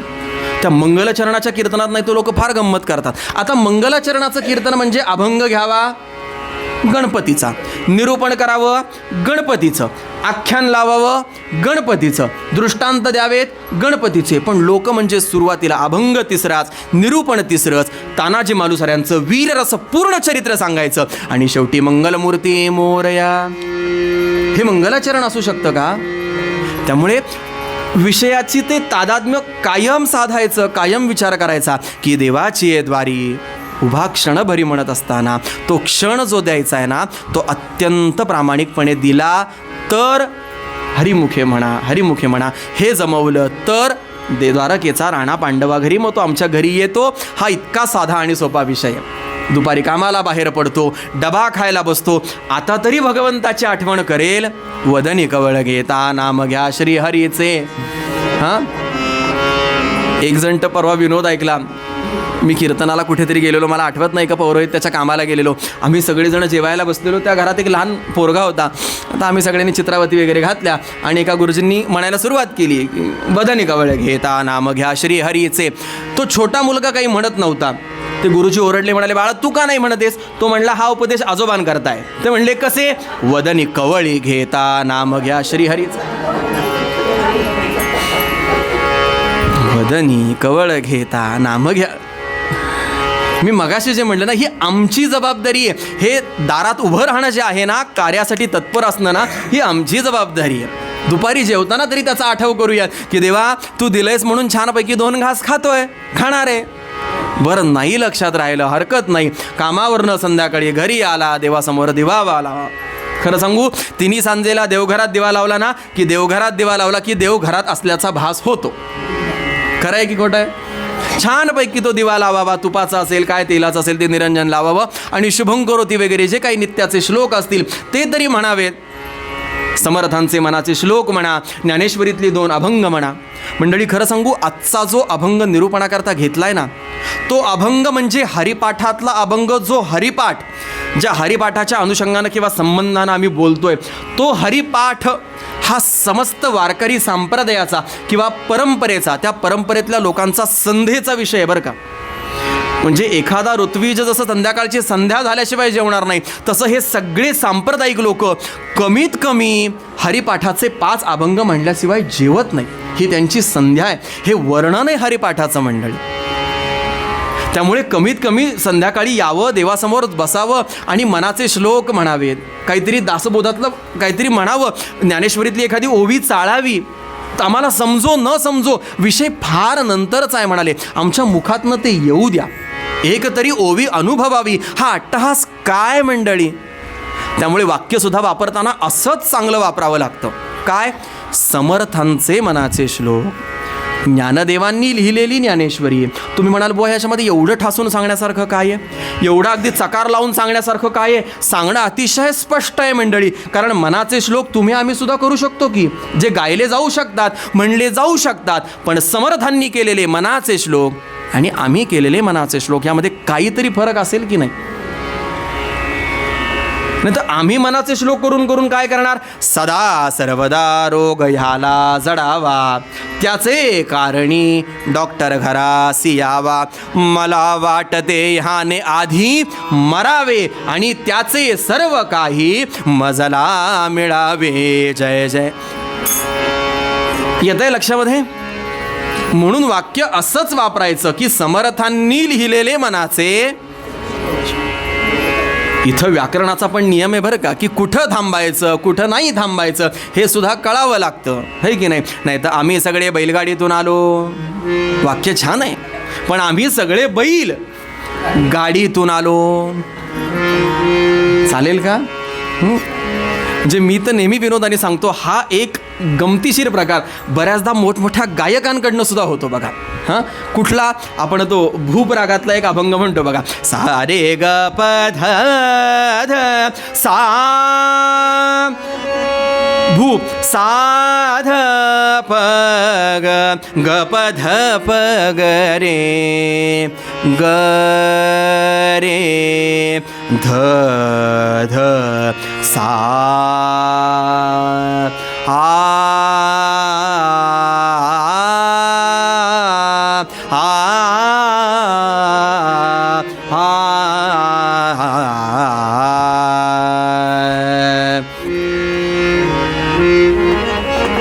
अनेक अभंगांमध्ये आमच्याकडनं चूक होते. कुठं थांबायचे, कुठं नाही थांबायचे, ह्याचा काहीतरी विवेक आम्हाला असला पाहिजे. आणि म्हणून अट्टहासानं ज्ञानेश्वर महाराज सुद्धा म्हणाले की देवाची द्वारी उभा क्षणभरी तेणे मुक्तिचारी साधी येला. मग 4 मुक्ती कोणत्या? स्वरूपता, स्वरूपता, तद्रूपता, सायुज्यता. हा विषय फार मोठा आहे मंडळी. त्याकरता बोलण्याकरता निश्चित पुढची एखादी एकादशी मिळावी लागेल. म्हणजे हा डांबरटपणा तर मी तर नेहमी करतो. एखाद्या ठिकाणी गेल्यानंतर विषय कधीही पूर्ण करायचा, पूर्णविराम द्यायचा नाही. तिथं कायम स्वल्पविराम, विषय अर्धवट सोडायचा. ज्या योगी बुवांना परत बोलावण्याची संधी असते. पुंडली वरदा. मग मंडळी अशा पद्धतीनं त्या भगवंताच्या दारामध्ये कोण उभा राहिला? त्यांच्यावर भगवंतानी परिपूर्ण कृपा केली का? आणि हरिमुखे म्हणा, हरिमुखे म्हणा. ज्ञानदेव म्हणे व्यासाची खुणे द्वारकेचा राणा पांडवा घरी म्हणत असताना की तो स्वतः जगन्यंता परमात्मा पांडुरंग भक्ता करता धावून येतो. एतद्विषयी काही दृष्टांत किंवा काही उदाहरणं आहेत का? बघा ना मंडळी, थोडं मागं जावं, इतिहास चाळावा. 1 नाही 2 नाही, पायलीची 50 उदाहरणं देता येतील की तोच दयाघन परमात्मा पांडुरंग आहे की जो संत सखूसाठी सखू झाडलाय, संत दनाबाईंसाठी दळण दळू लागलाय, ज्यानं मिरेसाठी विष घेतलंय, अर्जुनाची ज्यांनी घोडी धुतली आहे, सजन कसा याला मांस विकू लागलाय, नरहरीची नळी फुंकलेली आहे, कबीराचे शेले आहे ना. मग अशा वेळेस लोकांच्या नजरा बदलतात. मध्यम कशा? साधारण जर कीर्तनकारानं शंकराचं वर्णन केलं, लोक फार हुशार असतात बरं का. म्हणजे मी तर नेहमी सांगतो कीर्तनामध्ये एक डायरी आणि पेन लोकांच्या हातामध्ये अगदी पक्का असतो. आल्यापासून मग त्याचं गणित मांडायला सुरुवात होते. बुवा दिसायला बरा आहे, मग त्या बऱ्याच्या कॉलमवरती टिक केली जाते. श्लोक गाणं बरं आहे, टिक केली जाते. बोलायला विषय मांडायला बरे आहेत, मग टिक केली जाते. बराच वेळ झाला, आर्या म्हणली नाही, येत नाही वाटतं, मगाशी म्हणलेली आहे, अभंग म्हणून दाखवलेला आहे. हे सगळं गणित लोक बघत असतात. त्यामुळे साधारण कीर्तनकारांची ही जबाबदारी असते की ह्या सगळ्या गोष्टी त्याला जमल्या पाहिजेत आणि त्या पद्धतीनं त्या विषयाची मांडणी व्हावी लागते, आहे की नाही. आणि ही थोरांसाठी, मोठ्यांसाठी, लहानांसाठी, सगळ्यांसाठी असते बरं का. नाही तर विनोद म्हणजे मला आठवत नाही, पण सातारका कुठे तिकडे माझी कीर्तनं होती आणि वेदमूर्ती विवेकशास्त्री गोडबोले त्यांची मुलगी ती वेदिका, ती आमची चांगली मैत्रीण आहे. ती कौतुकानं तिच्या मैत्रिणींना म्हणाली की अगं आमच्या मित्राचं कीर्तन आहे, आपण जाऊयात का सगळेजणी. तर ती मला गमतीनं सांगत होती, तिच्या म्हणे मैत्रिणींनी अशी काही नाकं मुरडली की बोरिंग असतं म्हणाले ते फार, आणि ते वयस्करांसाठी असतं म्हणाले, ते म्हाताऱ्या लोकांसाठी असतं. बरं, ती गुरुजींचीच प्रवचनकाराचीच मुलगी, ऐकून घेईल ती कसली. ती म्हणाली काय आहे, म्हणजे कीर्तन प्रवचन हे जरी म्हाताऱ्यांसाठी असलं ना तरी बुवा तरुण आहे म्हणून जायला काय हरकत आहे. मी म्हणल्याप्रमाणे सांगायचं तात्पर्य हेच आहे की विषय काय चाललाय की देवाची द्वारी उभा क्षणभरी तेणे मुक्तिचारी. ते द्वार कुठलं असलं पाहिजे. मग या सगळ्या संतांवरती भगवंतानी कृपा नाही केली का? आता मी हे बोलत होतो की साधारण शंकराचं जर बुवांनी वर्णन केलं तर जयशंकरा किंवा जय गंगे असं काहीतरी गाणं बुवांनी म्हणलं. जर विष्णू किंवा गोपालकृष्ण ह्या संबंधानं विषय चालला असेल तर नारायण रमारमण किंवा जय जय रमारमण बुवांनी म्हणलं पाहिजे, बरोबर आहे. गोपालकृष्णाचा गवळण म्हणली पाहिजे. मग असं असताना जिथं रामाचा विषय येतो, जिथे कबीराचा विषय येतो, तिथं जर बुवांनी कबीराचे विणतो दो हे जर गाणं म्हणलं नाही तर बुवा 50% तिथंच नापास झालेला असतो. आणि म्हणून मध्यमाचा स्वर घेतला की तो दयाघन परमात्मा कोणासाठी काय काय करतो. कबीराचे विणतो शेले, कबीराचे विणतो शेले, कौसल्येचा रामबाई, कौसल्येचा राम. कबीराचे विणतो शेले, कबीराचे विणतो शेले, कौसल्येचा रामबाई, कौसल्येचा राम.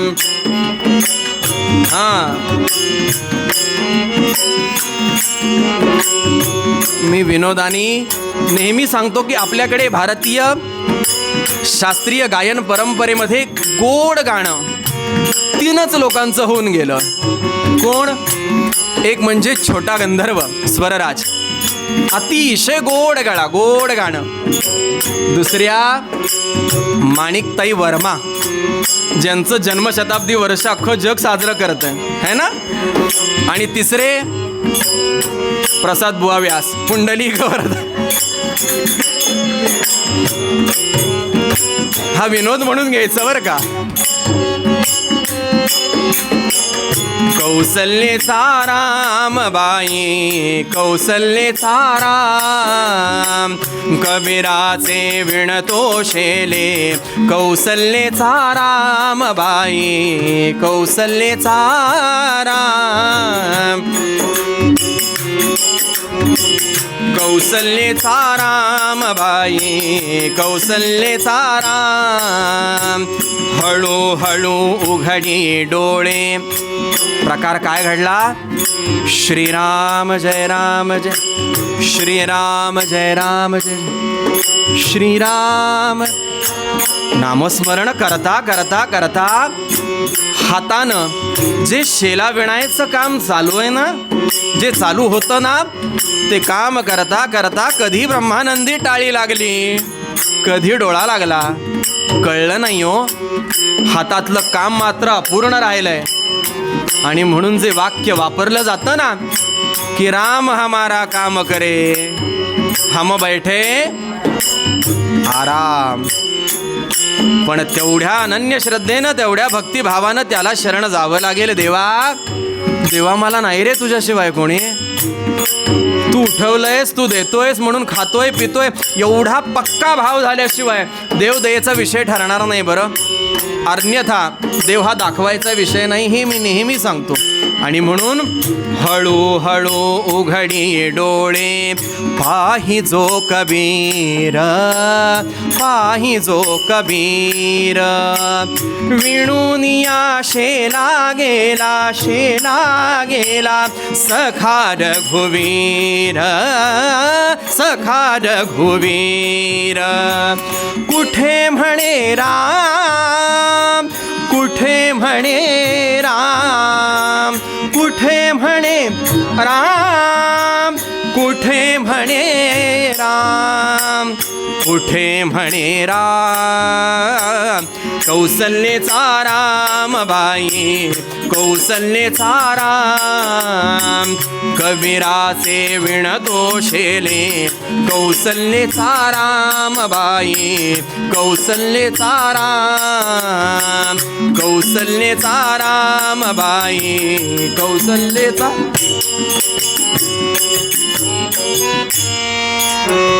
पुंडलिक वरदा हरिविठ्ठल, श्री ज्ञानदेव तुकाराम, पंढरीनाथ महाराज की जय.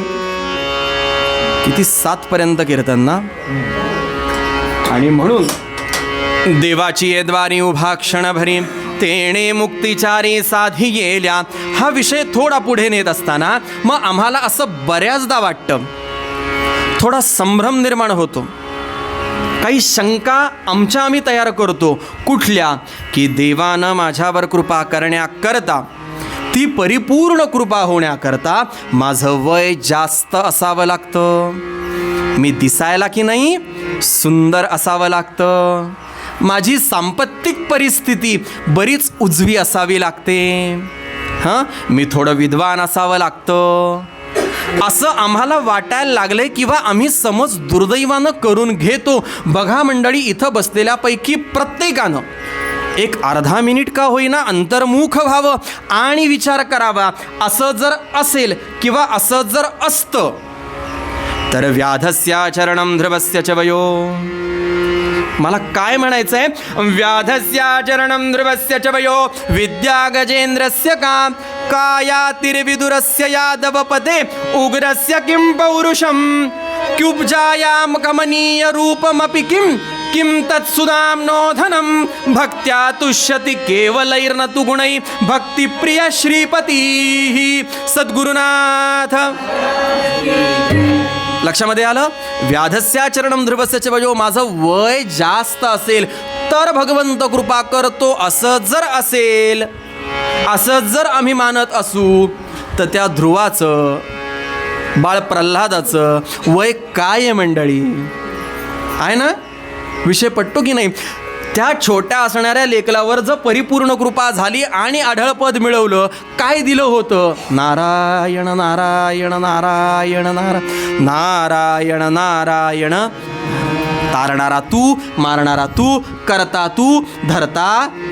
हा भाव ज्यावेळेस पक्का होतो ना, त्यावेळेस वय आड येत नाही मंडळी. आणि म्हणून व्याधस्याचरणम ध्रुवस्य च वयो, व्याधाचं, वाल्या कोळ्याचं आचरण काय होतं बघा ना मंडळी. म्हणजे आयुष्यभर ज्याला हाणामाऱ्याच करायची सवय आहे. बरं, नुसत्या हाणामाऱ्या करत असताना अनेक जणांची बोटं कापली, अनेक जणांचे चेहरे कापले आणि रांजणं भरून ते सगळ्या त्या बोटा किंवा ती डोकी भरून ठेवली, असा इतिहास ज्या वाल्या कोळ्याचा सांगितला जातो मंडळी. हे थोड अट्टहासानं आवर्जून अशा करता बोलतो आहे.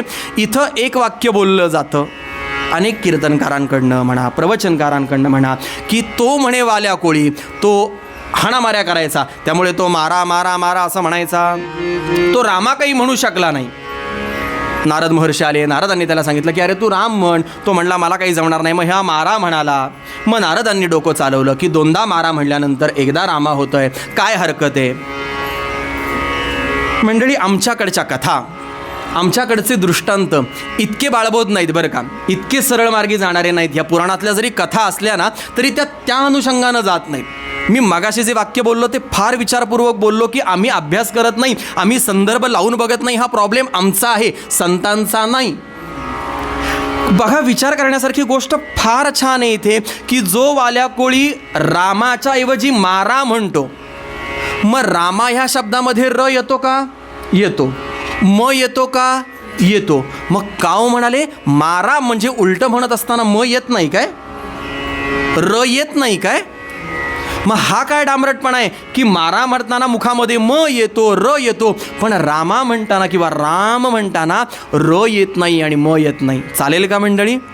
इथं एक उकल करावी लागेल की त्याला रामसुद्धा म्हणता येऊ शकलं असतं. मारा मारा म्हणत होता कारण राम म्हणण्या इतकं पुण्य फक्त गाठी नव्हतं. हा त्या वाल्या कोळ्याचा प्रॉब्लेम आहे.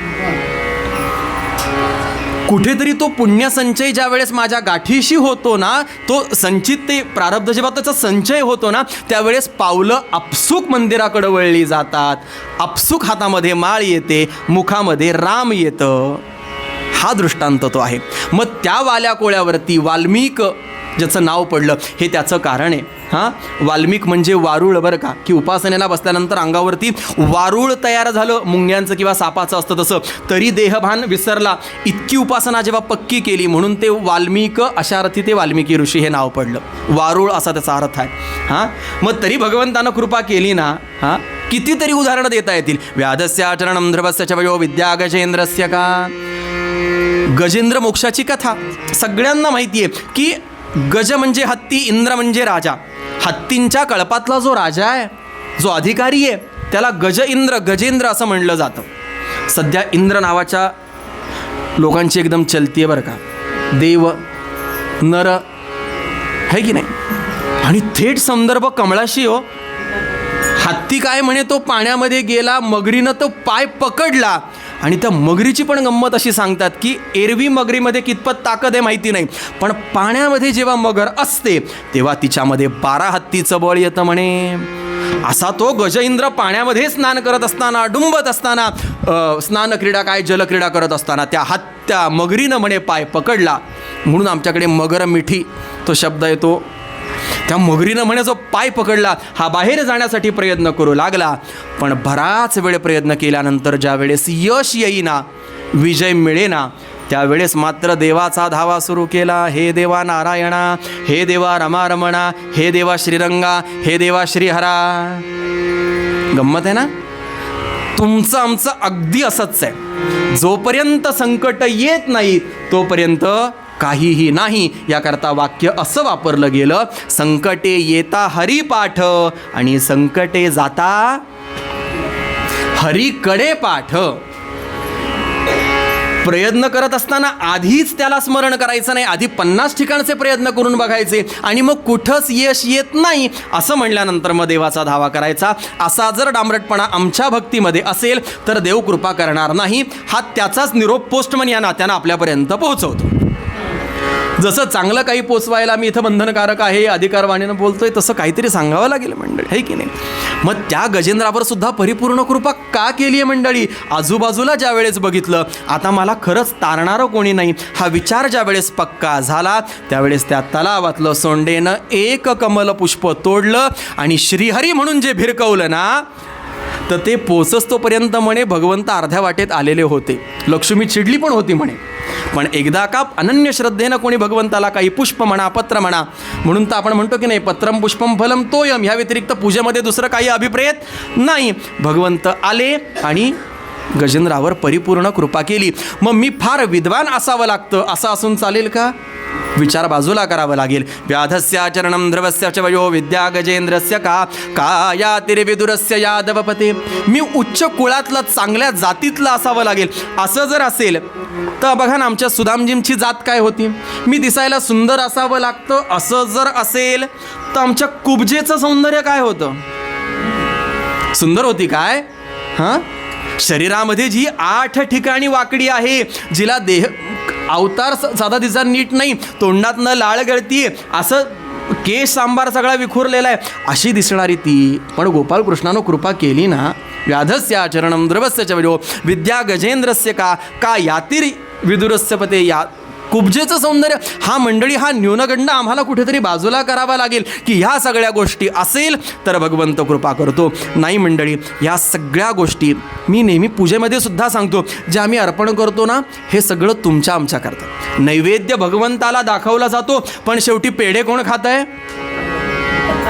पेढे कोण खाते? गुरुजी नाही तर घरातला यजमानच खाणार आहे. भगवंत तो वासावरच आहे म्हणाले नुसता. पुंडलिक भगवंत वासावरच, मग त्याला पोहोचणार काय आहे? हे जे सगळे उपचार आम्ही वाहतोय ना, हे फक्त इदन्न मम ह्या भावनेनं जर अर्पण केले तर ते देवापर्यंत पोहोचतात. आणि म्हणून दुर्वा काय, तुळस काय, फूल काय, वाहताना देठ नेहमी त्याचा देवाकडे असावा, ही त्याच्यामागची भावना आहे. की जेव्हा हे वाहतोय ना, हे माझं नाही बरं, हे चराचर सृष्टीतलं जे निर्माण केलेलं आहे ना, हे सगळं तुझं आहे आणि ते फक्त मी तुला चांगल्या भावनेनं अर्पण करतोय. ही भावना म्हणजे देवाची द्वारी उभा क्षणापारी. गुरुजी बरोबर ना? अशा पद्धतीनं ते म्हणून वाहिलं जातं. आणि म्हणून ज्ञानेश्वर महाराज अट्टहानं म्हणाले, देवाची द्वारी उभा क्षणभरी.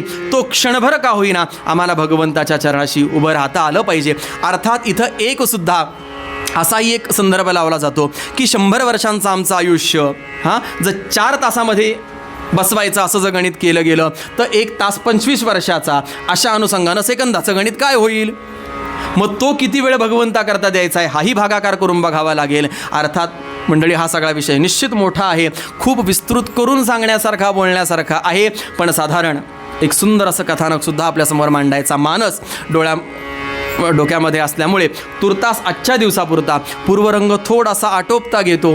पुन्हा संधी मिळाली तर देवाची द्वारी उभा क्षणभरी हे म्हणत असताना 4 मुक्ती साधी येल्या. ह्या 4 मुक्ती कोणत्या आहेत आणि त्या साध्य कोणाला झाल्या, त्या साध्य कशा करवून घ्यायच्या, एतद्विषयी थोडंसं चिंतन करेल, अभंगाची सेवा करेल. आणि म्हणून आजच्या पूर्वपदामध्ये ज्ञानेश्वर महाराज म्हणाले, मध्यम सुरुवातीला जी चाल गायली ती संप्रदायाची हरिपाठातली गायली. आता मात्र जी तुम्हा आम्हाला अभिप्रेत आहे, आवडीची आहे, ती चाल म्हणूया. देवाची द्वारी उभा क्षणभरी,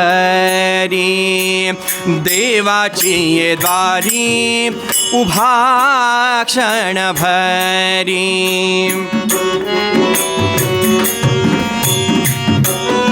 साधियेला देणे मुक्तिचारी, साधियेला साधियेला देवाची द्वारी उभा क्षणभरी, देवाची द्वारी उभा क्षणभरी.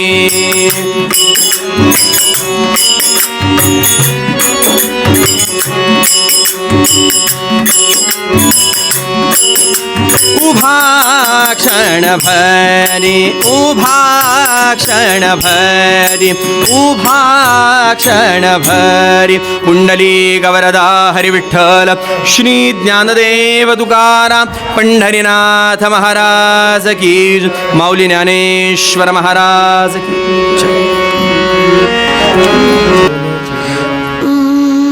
टाळ बोलची पळीला नाच माझा संग टाळ बोलची पळीला नाच माझा संग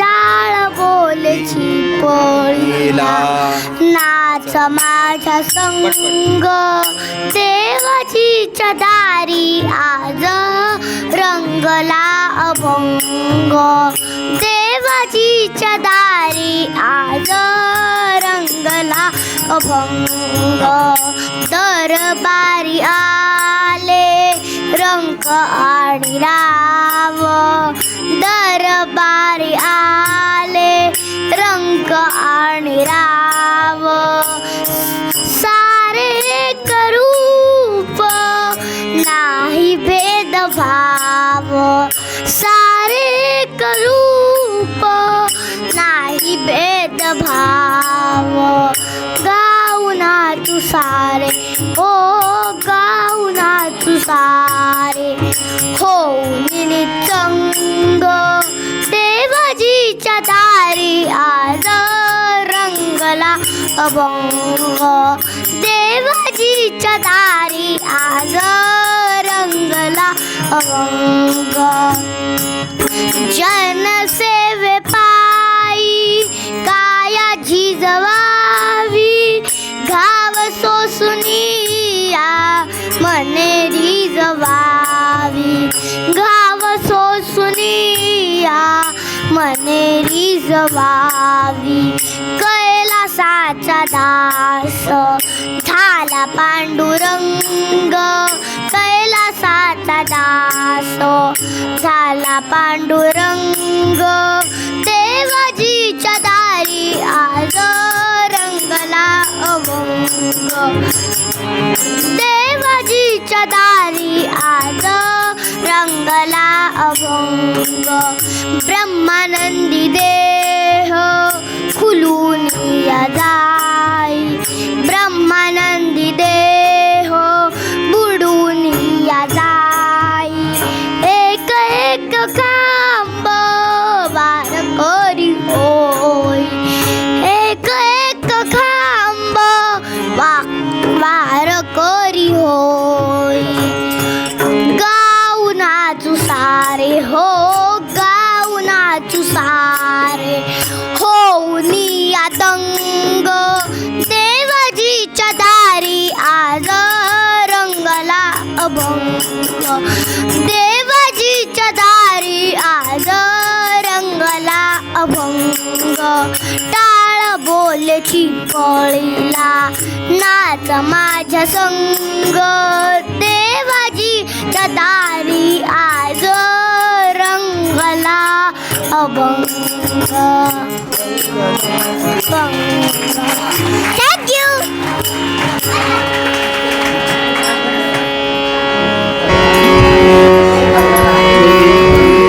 हॅलो मध्यम आज खरं तर गाणं म्हणायला मेंबर बरेच आहेत माझा भाचा आलाय ताई आली आहे पण प्रत्येकाची सेवा कीर्तनाच्या रूपानं गाण्याच्या रूपानं इथं झालेली आहे त्याला म्हणलं तरी तो बऱ्याचदा जप करायला किंवा काय महिमनं म्हणायला बसतोच असं नाही अर्थात तो शिकतो आहे पण महाराजांच्या चरणी त्याला 2 मिनिटं उभा राहता यावं आणि देवाचे द्वारी उभा क्षणभरी म्हणत असताना क्षणभर का होईना तेले तेरे सादर केलेलं गाणं महाराजांनी मान्य करून घ्यावं आणि त्याच्यावर परिपूर्ण कृपा करावी हा एक शुद्ध हेतू घेऊन त्याला आज गाणं म्हणायला उभं केलं कीर्तनाच्या प्रथेप्रमाणे एक अर्धा मिनिट भजन करूया छानपैकी हाताने टाळी वाजवायचे मुखाने सगळ्यांनी नाव घ्यायचंय हातानं टाळी, मुखानं नाम.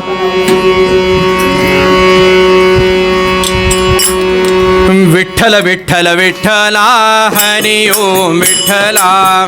बोला. विठ्ठल विठ्ठल विठ्ठला हरी ओम विठ्ठला. विठ्ठल विठ्ठल विठ्ठला हरी ओम विठ्ठला. बोला. विठ्ठल विठ्ठल विठ्ठला हरी ओम विठ्ठला. विठ्ठल विठ्ठल विठ्ठला हरी ओम विठ्ठला.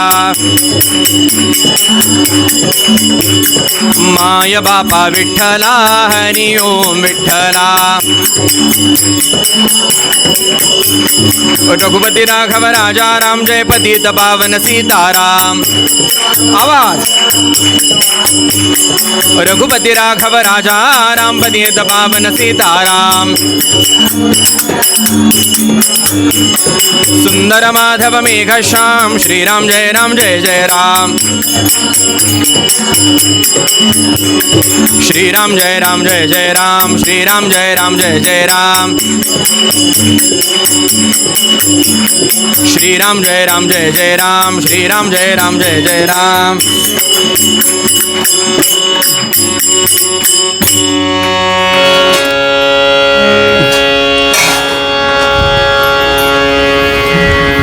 गंगा खेडा माझी, गंगा खेडा माझी, पुनितशा गौतमी तटा झाली.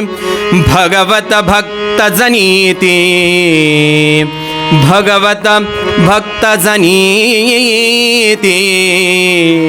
ख्याती तिने या जगत्रही गेली.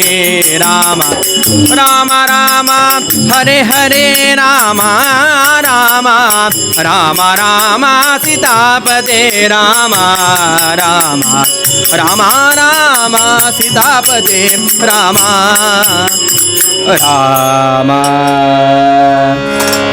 गंगा खेडा माझी पुनितशा गौतमी तटा झाली. आणि भगवत भक्त जनीती ख्याती तिने या जगत्रही केली. मराठवाडा प्रांत आणि या मराठवाडा प्रांत किंवा या भागामधलं गंगाखेड नावाचं असणारं गाव. मंडळी, भगवंताचा लाडका भक्त कधी कुठे कसा जन्माला येईल तुम्ही आम्ही काही सांगू शकत नाही. ज्याच्यावर जशी भगवंताची कृपा तसा त्याचा अवतार. मंडळी, या नियमाला अनुसरून गंगाखेड प्रांत आणि या गंगाखेडामध्ये गंगाखेडा माझी पुनितशा गौतमी तटा एक दाम्पत्य, ज्यामध्ये वडिलांचं नाव आहे दामा आणि आईचं नाव आहे करुंद. दामा आणि करुंद या दाम्पत्याच्या पोटी एक कन्या जन्माला आली, जिचं नाव जनाबाई म्हणजे जनी असं सांगितलं गेलं किंवा म्हणलं गेलं. अशा या जनाबाईंचा जन्म गंगाखेडामध्ये झाला. आता गंमत अशी आहे की साधारण 6:30 वाजलेले आहेत म्हणल्यानंतर मग जनाबाईंचा जन्म क्षुद्र कुळामध्ये झाला. घरी गरिबी होती, हे सगळं सांगत बसायचं नाही. म्हणजे 2 प्रोफेशनमधल्या लोकांना ह्या गोष्टी जमवाव्या लागतात.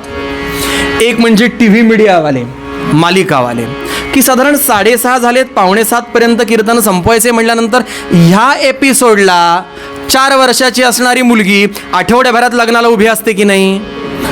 6:30 झालेत म्हटल्यानंतर जनाबाईंचा जन्म पुरेसा, लगेच मार्गक्रमण सुरू करायचं. पुंडलिक वरदा. घरी असणारं 18 दारिद्र्य. दामा आणि करुंद या दाम्पत्याच्या पोटी जन्म झालेल्या आमच्या जनाबाई श्रोते हो, बघता बघता बघता बघता हळूहळू हळूहळू मोठ्या व्हायला लागल्या. आणि मंडळी म्हणल्याप्रमाणे घरी असणारं 18 ते दारिद्र्य. आई वडिलांचा एक नियम होता. काय नियम? की दर आषाढी आणि कार्तिकी पंढरीची वारी करावी, पंढरपूरला जावं, भगवंताला डोळे भरून बघावं आणि आपला चरितार्थ पुन्हा काय तो चालू ठेवावा. आता गंमत झाली अशी की आत्तापर्यंत लहान असणाऱ्या जनाबाई कोणावर तरी जबाबदारी द्यायची आणि आई वडील मात्र त्या पंढरीच्या वारी करता निघून जायचे. 4-5 वर्षांच्या झालेल्या जनाबाई आता मात्र बोलायला लागल्या आणि 1 वर्ष आषाढीची वारी, त्या वारीचे दिवस आणि ते सगळं वातावरण महाराष्ट्रामध्ये फिरायला लागलं. ते वातावरण निर्माण झालं मात्र सगळीकडे मृदुंग, पखवाज, टाळ ह्यांचा आवाज घुमायला लागला. सगळीकडे जय हरी विठ्ठल, जय हरी विठ्ठल हा एक नाद घुमायला लागला. तसं वातावरण क्षणार्धामध्ये बदललं किंवा बदललं जातं. हे आमच्याकडच्या भारतीय परंपरेतलं वारीचं वैभव आहे किंवा श्रीमंती आहे मंडळी. जे मला नेहमी गंमत वाटते, या अनुषंगानं मी नेहमी बोलतो की अशा अनेक गोष्टी भारतीय संस्कृतीमधल्या सांगता येतील, अगदी अभिमानानं सांगता येतील, पण निश्चित या सगळ्याच्या वरच्या भागावरती जर काही असेल, वरच्या स्थानावरती काही असेल ना, तर ती आमची पंढरीची वारी आहे मंडळी. निश्चित पंढरीची वारी आहे की त्या सनातन आमचा जो हिंदू धर्म टिकून आहे ना, त्या परंपरेतल्या लोकांमुळे, त्या संप्रदायामुळे आज आमचा सनातन वैदिक हिंदू धर्म टिकून आहे. हे त्याचं कारण आहे.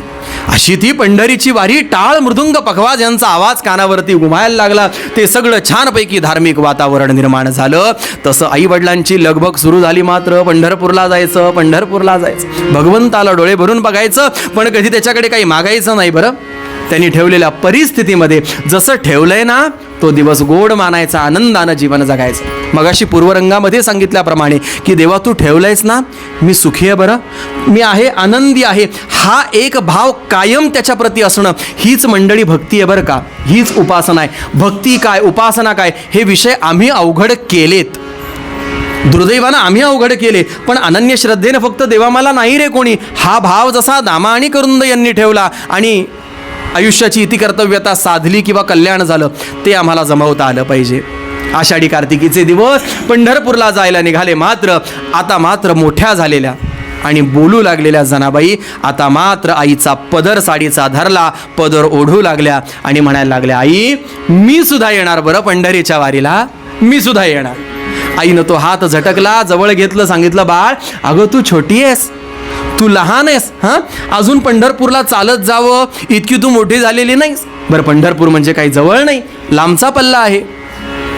नाराज झाल्या जनाबाई, डोळ्यामध्ये पाणी आलं खरं, पण आई वडिलांची आज्ञाशीर साबंद मानली आणि पुन्हा शांत बसल्या. झाली ती आषाढी कार्तिकीची वारी झाली असेल नसेल, वर्ष गेलं असेल नसेल, आता हळूहळू हळूहळू 5, 6, 7, 8 वर्षांच्या झालेल्या जनाबाई वय कळतं झालं.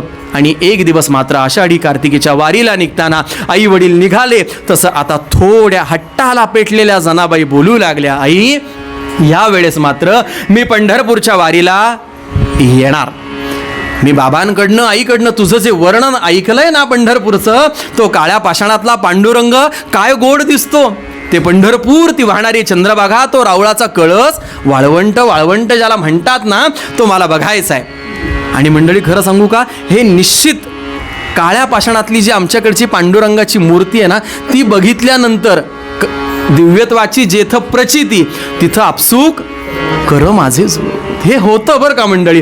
तो पंढरपूरचा पांडुरंग काय, आत्ता स्थापन झालेला अयोध्येतला रामराया काय, काळ्या पाषाणातली ती मूर्ती बघितली की डोळे आपसूक पाणावतात. आता मात्र जनाबाई म्हणतात, बाबा मी येणार बरं.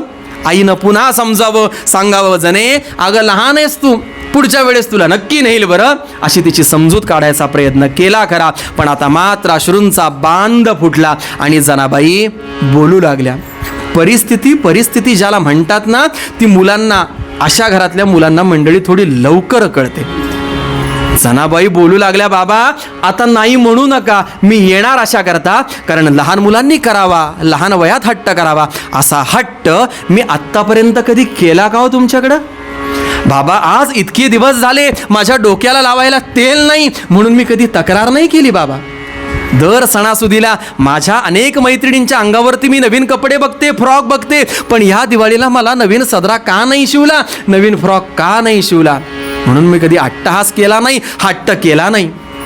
जनीचे हे शब्द ऐकले, आई वडील अंतर्मुख झाले, आपलं लेकरू मोठं झालं ह्याची जाणीव झाली आणि आता मात्र हिला घेऊन गेल्याशिवाय पर्याय नाही हे लक्षामध्ये आलं आणि आई वडिलांनी तयारी करायला घेतली. मात्र हे वाक्य म्हणण्यापुरतं बरं का, अहो, ज्या घरामध्ये 18-20 दारिद्र्य आहे, पंढरपूरला जाणारं हे कुटुंब, तयारी काय करायची होती? तयारी कैची कसली होती? हा, गरीबी ते अनावर वर्णन करतात. पताक पित्याचे खांद्यावर, आईनं काय घेतलं हो?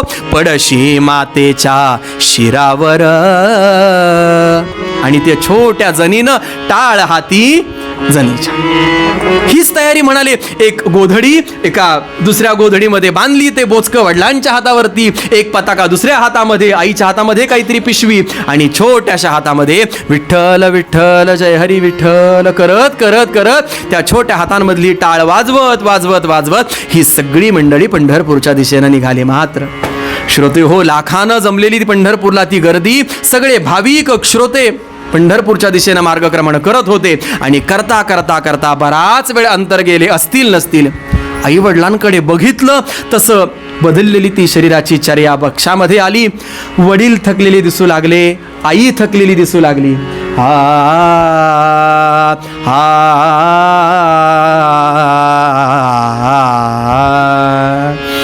असं ते सगळं वर्णन म्हटल्यानंतर तोडी बिडी लगेच मागून आलाच पाहिजे, त्याशिवाय ते चित्र उभंच राहत नाही, आहे की नाही? तर तिकडे ते आपण पिक्चरमध्ये बघतो, अमिताभ बच्चननी मा म्हणलं की लगेच ते असं सगळं म्युझिक सुरू होतं की नसलेल्या डोळ्यात पाणी येतं.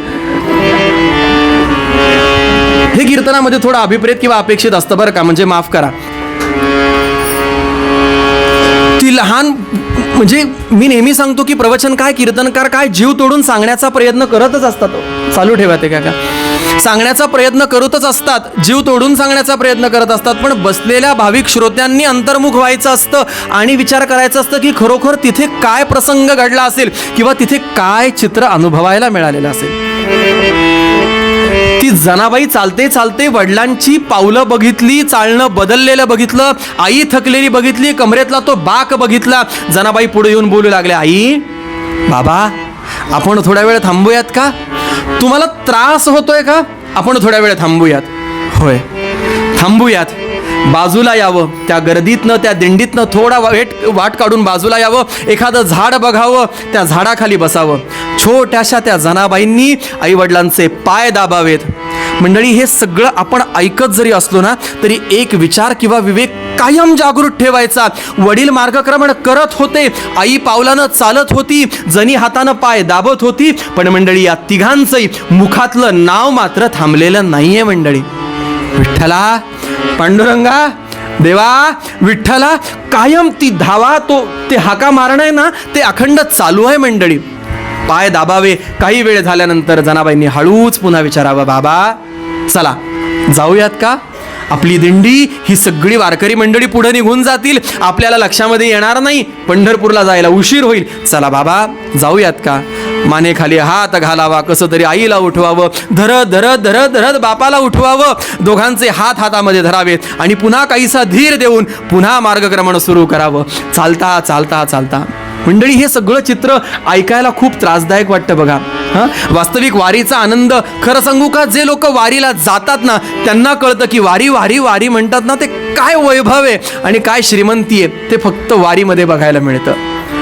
80 वर्षाची म्हातारी 4 वर्षाच्या पोराच्या पाया पडते, 7 वर्षाचं पोरग म्हाताऱ्याच्या पाया पडतं, माऊली माऊली करून जी मिठी मारली जाते ना, ते खरं वारीचं वैभव आहे. एकाच त्या चंद्रभागेच्या प्रांगणामध्ये शेजारी माता भगिनी आंघोळ करत असतात, इकडं पुरुष आंघोळ करत असतात, पण कुठलाही विकार मनामध्ये निर्माण होत नाही. हे आमच्याकडच्या वारीचं वैभव आहे, ही आमच्याकडची श्रीमंती आहे. मंडळी, खरं आहे का खोटं? हे चित्र फक्त वारीमध्येच बघायला मिळतं. म्हणजे मी तर थोडं पुढे जाऊन म्हणेल की वारी थांबली ती फक्त कोरोना काळामध्ये.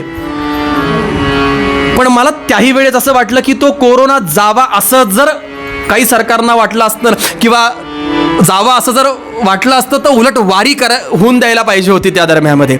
निश्चित कोरोना गेलाच असता.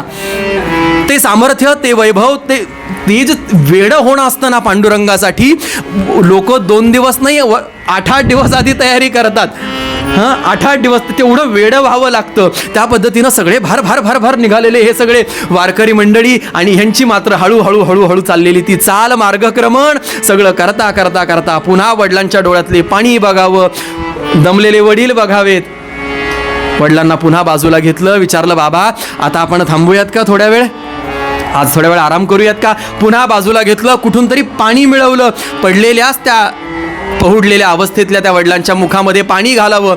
मंडळी, आई वडिलांची सेवा करावी, खूप काही त्यांना आणून द्यावं, खाऊ पिऊ घालावं, काही औषधोपचाराचे मार्ग बघावेत. एवढं समजणं इतकं तरी जणी मोठी आहे का हो? हां, हे वय आहे का? हां, आज समाजामध्ये बघितल्यानंतर जिथं आम्हाला कळतं की खूप मोठी झालेली मुलं सुद्धा जिथं आई वडिलांकडे बघत नाहीत. हा आदर्श आहे की 4, 5, 7 वर्षाचं जवळजवळ लेकरू असेल, पण कुठून तरी पाणी आणतंय, कुठून तरी भाकरीचा तुकडा आणतंय, बापाला खाऊ घालतंय, आईला खाऊ घालतंय, पुन्हा धीर देतंय, बाबा चला जाऊयात का? मंडळी, हे जे वेडं होणं असतं ना, एवढं ते वेडं झाल्याशिवाय ही लोक संत पदाला नाही पोचत मंडळी. नाही तर तुम्ही आम्ही भगवंताचं नाव घेत नाही का? आम्ही नाव घेतोच की, इथं येऊन माळा ओढतोच की, पण आम्ही सामान्य माणूस असणं आणि ही लोक संत पदाला पोहोचणं हा काहीसा भेद आहे ना, तो ह्या गोष्टींकरताय. वेडं होणं आम्हाला जमत नाही. गोंधळेकर महाराज तर बघा कायम सांगायचे की एखादी गोष्ट जिथं प्रयत्नाने मिळत नाही ना, तिथं तळमळ करून बघा, ती गोष्ट तळमळीनं साध्य होईल. मला भगवंत भेटला पाहिजे, मला त्याला बघायचे, ही तळमळ जी जनाबाईंच्या मनामध्ये आहे ना, ती तळमळ निर्माण होते. बाबा उठा ना, आई उठा ना, पुन्हा उठवावं आणि त्यांना चालू लागावं. पण मंडळी, आता मात्र घडलेला प्रकार काही वेगळा होता. श्रोते हो, बघता बघता हे मार्गक्रमण करता करता ऊन पावसाचा चाललेला खेळ आहे. आपण सगळे बघता, वारीमध्ये अखंड पाऊस पडतो असं नाही, कायम ऊन असतं असं नाही, छान कधीतरी पाऊस पडतो, एखादी सर येऊन जाते, सगळे सुखावतात. थोडंसं कोवळं ऊन पडतं, त्रास देणार सगळे अनुभव फक्त वारीमध्ये येतात.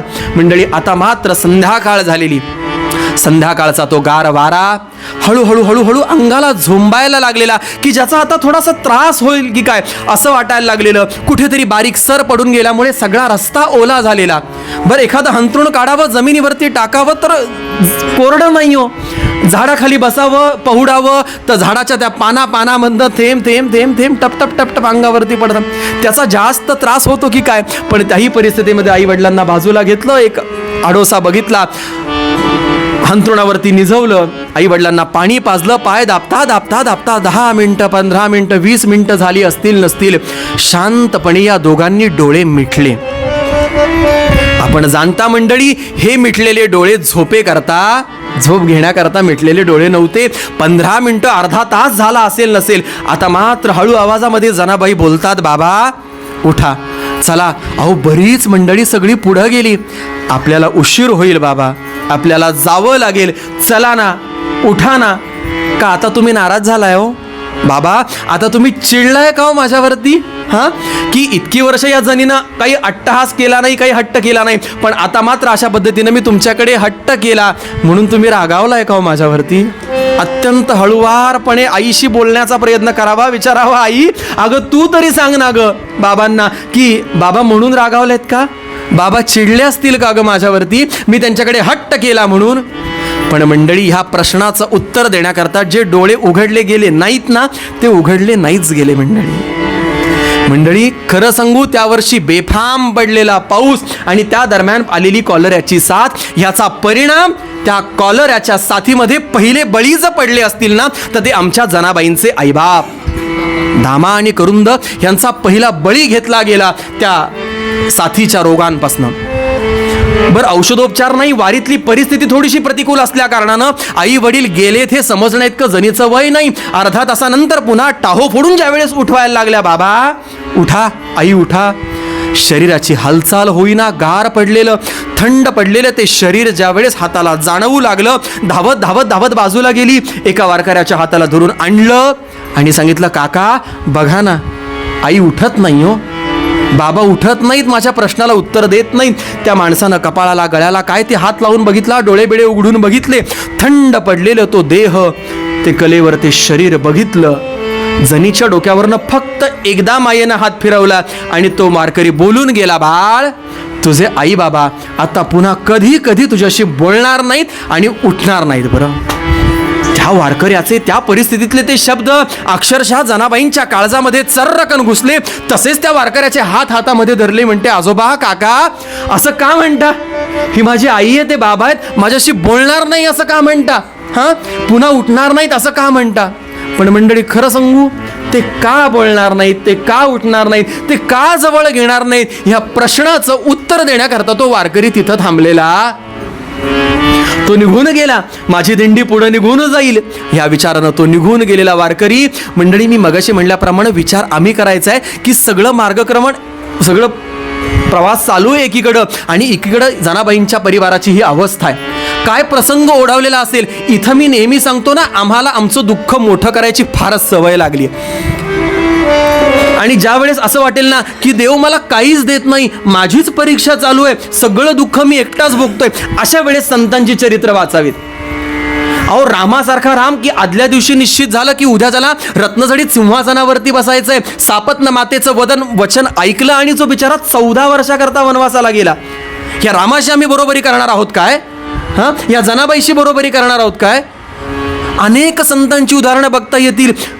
कुर्मदासांचे चरित्र डोळ्यात पाणी आल्याशिवाय राहत नाही हो. ज्ञानेश्वर महाराजांनी समाधी घेतली, तो नंदी कशा पद्धतीनं बाजूला सारला गेलाय. निवृत्तीनाथांनी कशा पद्धतीनं ते तुळशीचं आसन तयार केलंय, पांडुरंगानं कशा पद्धतीनं कृपेचा हात फिरवलाय, हे जर बघितलं नाही आणि हे जर आम्ही अनुभवलं नाही, ह्याचा अभ्यास केला नाही, तर फक्त आम्ही कसे श्रेष्ठ आहोत, आमचं कसं दुःख मोठं आहे ना, हेच फक्त वारंवार उगाळलं जातं मंडळी, दुर्दैवानं. आणि म्हणून मी पूर्वरंगामध्ये बऱ्याचदा नेहमी सांगतो की मंदिरामध्ये जावं ना, जरूर जावं, रडावं त्याच्यापाशी, हसावं त्याच्यापाशी, सगळं त्याला सांगावं. आणि कुठंतरी विचार करावा की जिथं संतांना सुद्धा हे दुःख भोगायला लागले, तिथं तुम्ही आम्ही आमच्या परिस्थितीचं भांडवल नाही करायचं मंडळी. ते दुकान नाही मांडायचं. मी नेहमी सांगतो, 4 वर्षाचं लेकरू, ती आई असते, त्याचं सगळं करत असते, त्याला पहाटे उठवते, त्याचा डबा तयार करते, त्याला बालवाडीमध्ये सोडते, आणायला जाते. कुठली आई दुकान मांडते हो? कुठलं आई असं सांगते मी की नाही माझ्या बाळाला लवकर उठवते, त्याला अंगणवाडीचा डबा तयार करते, शाळेत आणायला जाते.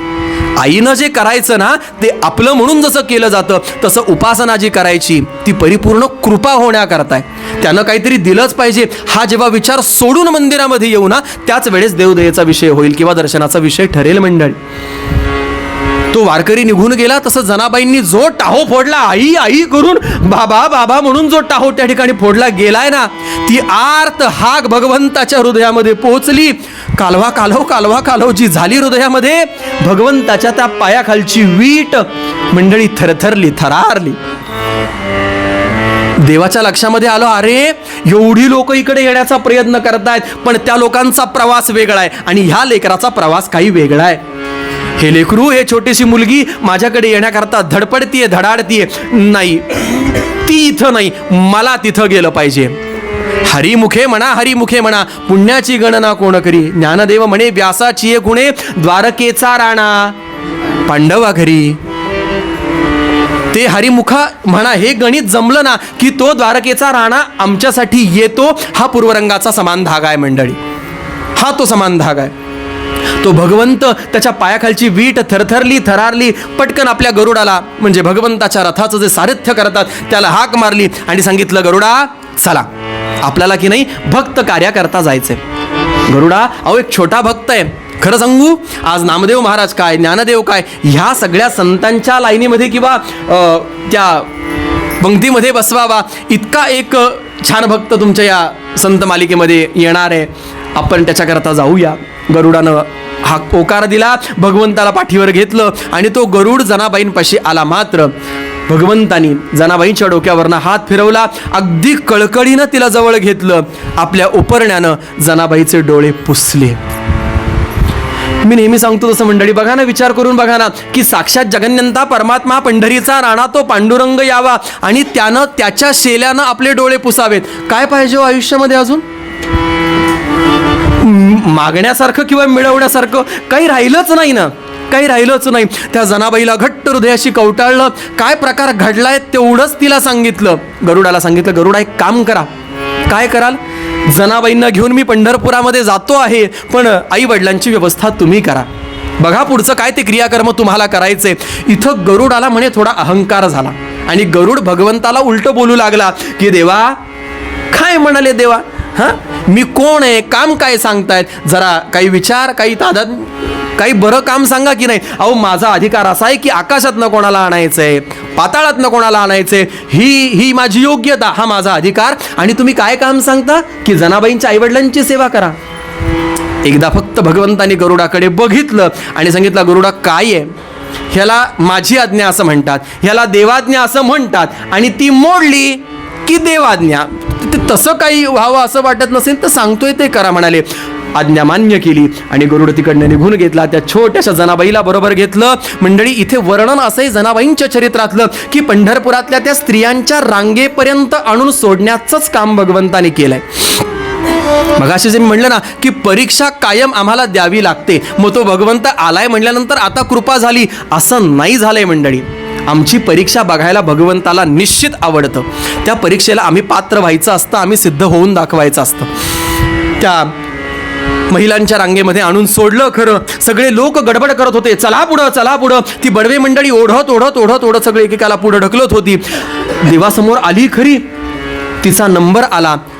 ज्या करता अट्टहास केलाय, ज्या करता पंढरपूर कुठं ते मराठवाडा कुठं कुठलं ते गंगाखेड गाव, हा जो प्रवास केलाय ना, हा कशा करता केलाय? भगवंताला डोळे भरून बघण्याकरता. आणि ती वेळ आल्यानंतर भगवंताच्या मूर्तीसमोर जशी जणी आली तसं बस म्हणाले, हात आपोआप जोडले गेले आणि अंतर्मुख झालेली जनाबाई विचार करते, देवा, अरे देवा, काय हे तुझं रूप आहे, काय तू सुंदर दिसतोस देवा. आज कळलं देवा, अरे वर्षानुवर्ष तुला बघण्याकरता साधू, संन्यासी, बैरागी, फकीर हे सगळी लोक वेडे का होतात, काय पद्धतीनं मार्गक्रमण करतात, ही का पंढरीची वारी चालतात ना, हे आज कळलं मला देवा. काय तुझं रूप आहे देवा, काय तू दिसतोस. आणि असं ते भगवंताचं त्या काळ्या पाषाणातली ती मूर्ती, ते रूप, ते न्याहाळत्या न्याहाळत्या मागची लोक ओरडायला लागली, ए बोरी, अगं किती वेळ तू एकटीच दर्शन घेणार, आम्हाला पण भगवंताला बघायचंय, चल हो पुढे. आणि धक्का मारून त्या रांगेतनं जनाबाईंना जसं बाहेर काढलं गेलं, ती कळवळीनं सांगू लागली, प्रयत्न करते, अहो असं करू नका, मला बाहेर ढकलू नका, अहो माझ्या बरोबर कोणी नाही हो, मी आईबाप सोडून आली आहे, ते आता परत बोलणार नाहीत माझ्याशी, हे सगळं मान्य करून मी पंढरपुरामध्ये आली आहे. पण मंडळी, तिची ती आर्त हाक ऐकण्याकरता ती वारकरी मंडळी नव्हती मंडळी. प्रत्येक जण फक्त भगवंताला बघायचं, चंद्रभागेमध्ये एकदा स्नान करायचं, ते शक्य नाही झालं तर लांबूनच रावळाचं दर्शन घ्यायचं आणि निघून जायचं. या विचारानं आलेली सगळी लोक जनाबाईंचं ते गाऱ्हाणं ऐकावं कोणी. पण मंडळी, बघता बघता बघता त्या जनाबाईंनी स्वतःचा असा दिनक्रम ठरवला पुढं चरित्र जात असताना की रोज सकाळी वाळवंटामध्ये आपण राहावं, छानपैकी सकाळी चंद्रभागेमध्ये स्नान करावे, त्याच्यानंतर आपलं जे काही अन्निक असेल भगवंताच्या मंदिरामध्ये गाभाऱ्यामध्ये जावं, कुठंतरी कोपरा गाठावा आणि अखंड नामसंकीर्तन चालू ठेवावं. आता त्या भगवंताच्या रावळातल्या त्या सभामंडपामध्ये नामदेव महाराजांची कीर्तनं व्हायची असा उल्लेख आहे. अर्थात अनेक जणांची कीर्तन आपण ऐकली आहे, हा दृष्टांत, हा विनोदही आपल्याला माहिती आहे की नामदेव कीर्तन करी, पुढे नाचे पांडुरंग हरी. की नामदेव महाराज कीर्तन करायला लागल्यानंतर ज्या बेफाम होऊन ते नाचायचे, ते नामसंकीर्तन, तो गजर ज्या पद्धतीनं व्हायचा ना की भगवंत स्वतः येऊन त्या नामसंकीर्तनामध्ये तल्लीन व्हायचा, पांडुरंग यायचा. मंडळी, आमच्या कीर्तनाला पांडुरंग नावाची व्यक्ती येत नाही, हा फरक आहे त्या कीर्तनामधला. हा, मी म्हणलं ना, ती आर्त हाक, ते ममत्व, ते वेडं होणं जे आहे ना, ते व्हावं लागतं मंडळी. ही जनाबाई त्या पद्धतीनं उपासना करू लागली. होता होता नामदेव महाराजांचा एक दिवस परिचय झाला की रोज माझ्या कीर्तनाला मागे उभे राहून बारीक हाताने टाळ वाजवणारी ही पोर. एकदा विचारलं, बाळ अगं नाव काय तुझं? आणि त्यावेळेस जनाबाईनं सांगितलं, नामदेवा, तुम्ही मला विसरलाय, पण खरं सांगू, अहो कृत, त्रेत, द्वापार आणि कली, हां, कृतयुग, त्रेतायुग, द्वापारयुग, या चारही युगांचा विचार करता कोण म्हणून काय विचारता, ही आत्ताची ओळख नाही नामदेवा, अहो तुमचं माझं 4 युगातली ओळख आहे, 4 युगांमधली ओळख आहे. ती काय ओळख आहे? छानपैकी ते सगळं नामदेव महाराजांना समजावून सांगितलं. आणि ते ऐकल्याबरोबर नामदेव महाराज 2 पावलं मागं सरकले. ती पगडी म्हणे थर थर थर थर हलायला लागली. त्यांना लक्षामध्ये येईना की एवढीशी पोर पण 4 जन्माची, 4 युगाची ओळख सांगते. त्यावेळेस जनाबाईंचा सुद्धा अधिकार लक्षामध्ये आला आणि त्यावेळेस विचारलं की तू राहतेस कुठे, खाते पिते काय? त्यावेळेस जनाबाईंनी सांगावं, वाळवंटामध्ये राहते, इथे पंढरपुरामध्ये असते, उपासना करते, जमिनीचं हंतरून आकाशाचं पांघरुण करून राहते. नामदेवा, मला माझं असं कोणी नाही हो. हे ऐकलं नामदेव महाराजांना वाईट वाटलं. त्या छोट्याशा हाताला घेऊन घरी नेलं. मग गोणाईबरोबर ती राहू लागली वगैरे वगैरे. मग साधारण ही कथा नामदेवाची दिवाळी याही पद्धतीकडे जाते आणि हाच दृष्टांत जनाबाईंच्या चरित्राकडे सुद्धा जातो. असा तो म्हणजे एका संध्याकाळी भगवंत आले आणि जनाबाईंना दळण दगडू लागत असताना, मध्यम ते दळण दळू लागत असताना मग भगवंत सगळे तिथे अलंकार विसरले आणि तसेच रावळामध्ये गेले. ही सगळी कथा आपल्याला माहिती आहे की मग भगवंत तिकडे गेले. त्यामुळे प्रभातीचा चौघडा वाजू लागला कडाडा, ऐकून कान कोंडाळा झाला विठ्ठल मानसी. रात्री भगवंताच्या बरोबर गप्पा मारायला बसलेल्या आमच्या जनाबाई गप्पा मारता मारता मारता पहाट कधी झाली कळलं नाही. आणि जसं तिकडचा तो नगारा पंढरपुरातला वाजू लागला तसं देवानी जे अलंकार काढून ठेवलेले होते ते अलंकार भगवंत तिथंच विसरला आणि भगवंत रावळामध्ये येऊन दाखल झाला. परिणाम भगवंताचे दुसऱ्या दिवशी स्नान घालत असताना ते बघितले तर अलंकार नाहीत. दागिने गेले कुठं, दागिने गेले कुठं. मग शोधाशोध जशी सुरू झाली, सगळ्या घराघरामध्ये शोध मोहीम सुरू झाली. आणि श्रोते हो, कथा आपल्याला माहिती आहे की जनाबाईंना ज्या खोपट्यामध्ये ठेवलं होतं त्या खोपट्यातल्या एका कोपऱ्यामध्ये एका उपरण्यामध्ये भगवंताचे दागिने सापडले मात्र. आणि जनी जी आत्तापर्यंत रावळामध्ये उभी राहत होती, नामदेव महाराजांच्या मागे कीर्तन करत होती ना, बघता बघता क्षणार्धामध्ये बदललेलं ते चित्र. आत्तापर्यंत संत पदाच्या प्रवास करत असणारी जनी आता मात्र चोर ठरली. तिकडनं पोलीस आले, जनाबाईंना उचललं, अंगावरती वस्त्र घातली गेली, अंगाला शेंदूर लावला गेला, भस्म लावलं गेलं, गाढवावरती बसवलं गेलं आणि आता मात्र गावामधनं धिंड काढायची ठरवलं गेलं. मंडळी बघा ना, मी नेहमी सांगतो की संत पदाला पोहोचलेली ही मंडळी ह्या अशा गोष्टींचं भय किंवा विचार त्यांच्या मनामध्ये नसतो. फक्त लागलेला जो कलंक आहे ना तो कुठेतरी पुसून जावा हा विचार घेऊन जनाबाई गाढवावरती बसल्या मात्र. आणि श्रोते हो, सगळीकडे गुलालाच्या माळा घातल्या गेल्या, गुलाल फासला गेला आणि बघता बघता वाळवंटामध्ये सगळीकडे ते गाढव फिरवता फिरवता आर्त पद्धतीने जनी मात्र भगवंताला हाक मारते, देवा की दागिने खरंच मी चोरले का रे? माझ्यावर कृपा करण्याकरता, नामदेवांच्या घरी जेवणाकरता म्हणून तू आला होतास आणि मी तुला बोलवून घेतलं, माझ्यासाठी तू आलास, आपण गप्पा मारल्यास, मला काही उपदेश केलास, यामध्ये तुझे तू काढून ठेवलेले दागिने, पण त्या दागिन्यांच्या चोरीचा आळ माझ्यावरती आलाय, मी चोर आहे का रे? हा कलंक तेवढा पुसला जाऊ दे. ही आर्त हाक भगवंतापर्यंत पोहोचली. आणि मंडळी खरोखर एकदा का त्याला शरण आम्ही गेलो ना की देव धावून येतो. कशा पद्धतीनं? ज्या सुळावरती जनाबाईंना चढवायचं ना तो रावळामध्ये उभा केला गेलेला तो सूळ, त्या सुळावरती चढवायची वेळ आली. तसं बघता बघता जी हाक मारली पांडुरंगाला आणि क्षणार्धामध्ये चित्र बदललं. तसं त्या सुळाचं पाणी पाणी पाणी पाणी पाणी पाणी झालं. मात्र सगळीकडे ते पाणी पाणी झालेलं बघितलं. सगळ्यांनी एक जय जयकार केला. जनाबाईंचा अधिकार सगळ्यांच्या लक्षामध्ये आला की जी जनी आत्तापर्यंत आम्ही चोर म्हणून गाढवावरनं फिरवत होतो ना, ती जनी चोर नाही मंडळी. तिचा अधिकार, तिची योग्यता ही निश्चित काही वेगळी आहे. तिला पुन्हा खाली उतरवलं गेलं. छानपैकी तिचा सत्कार झाला. सगळ्यांनी तिचं कौतुक केलं, झालेली चूक मान्य केली. आणि श्रोते हो, हे सगळेजण पुन्हा भगवंताची कृपा संपादन करवून घेण्याकरता रावळामध्ये आले. भगवंताला नमस्कार केला, दर्शन घेतलं आणि अशा पद्धतीनं संत जनाबाई चरित्र पूर्ण झालं. म्हणजे काय तर जनाबाई त्यांच्या आयुष्यामध्ये यशस्वी झाल्या मंडळी. भगवंताची कृपा संपादन करवून घ्यायला यशस्वी झाल्या.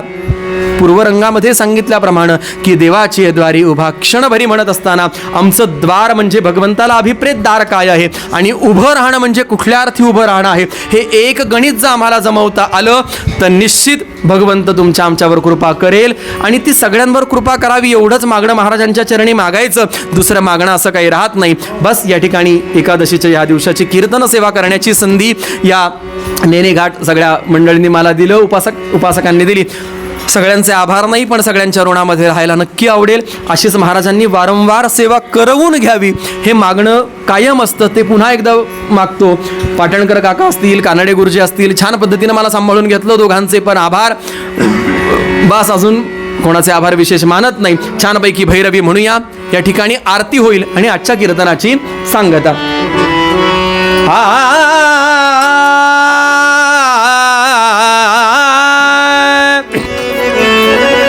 देवाची द्वारी उभा क्षण भनी, देवाची द्वारी उभा क्षण भनी, देवाची द्वारी उभा क्षण भनी. तेणे मुक्तिचारी साधी येल्या, तेणे मुक्तिचारी साधी येल्या. देवाची द्वारी उभा क्षण भनी, उभा क्षण भरी, उभा क्षण भरी. मध्यम हेची दान दे गा देवा तुझा विसर न भावा गुण गाईन आवडी हेची माझे सर्व जोडी नलगे मुक्ती धन संपदा संत संग दे गा सदा तुका म्हणे गर्भवासी सुखे घालावे आमासी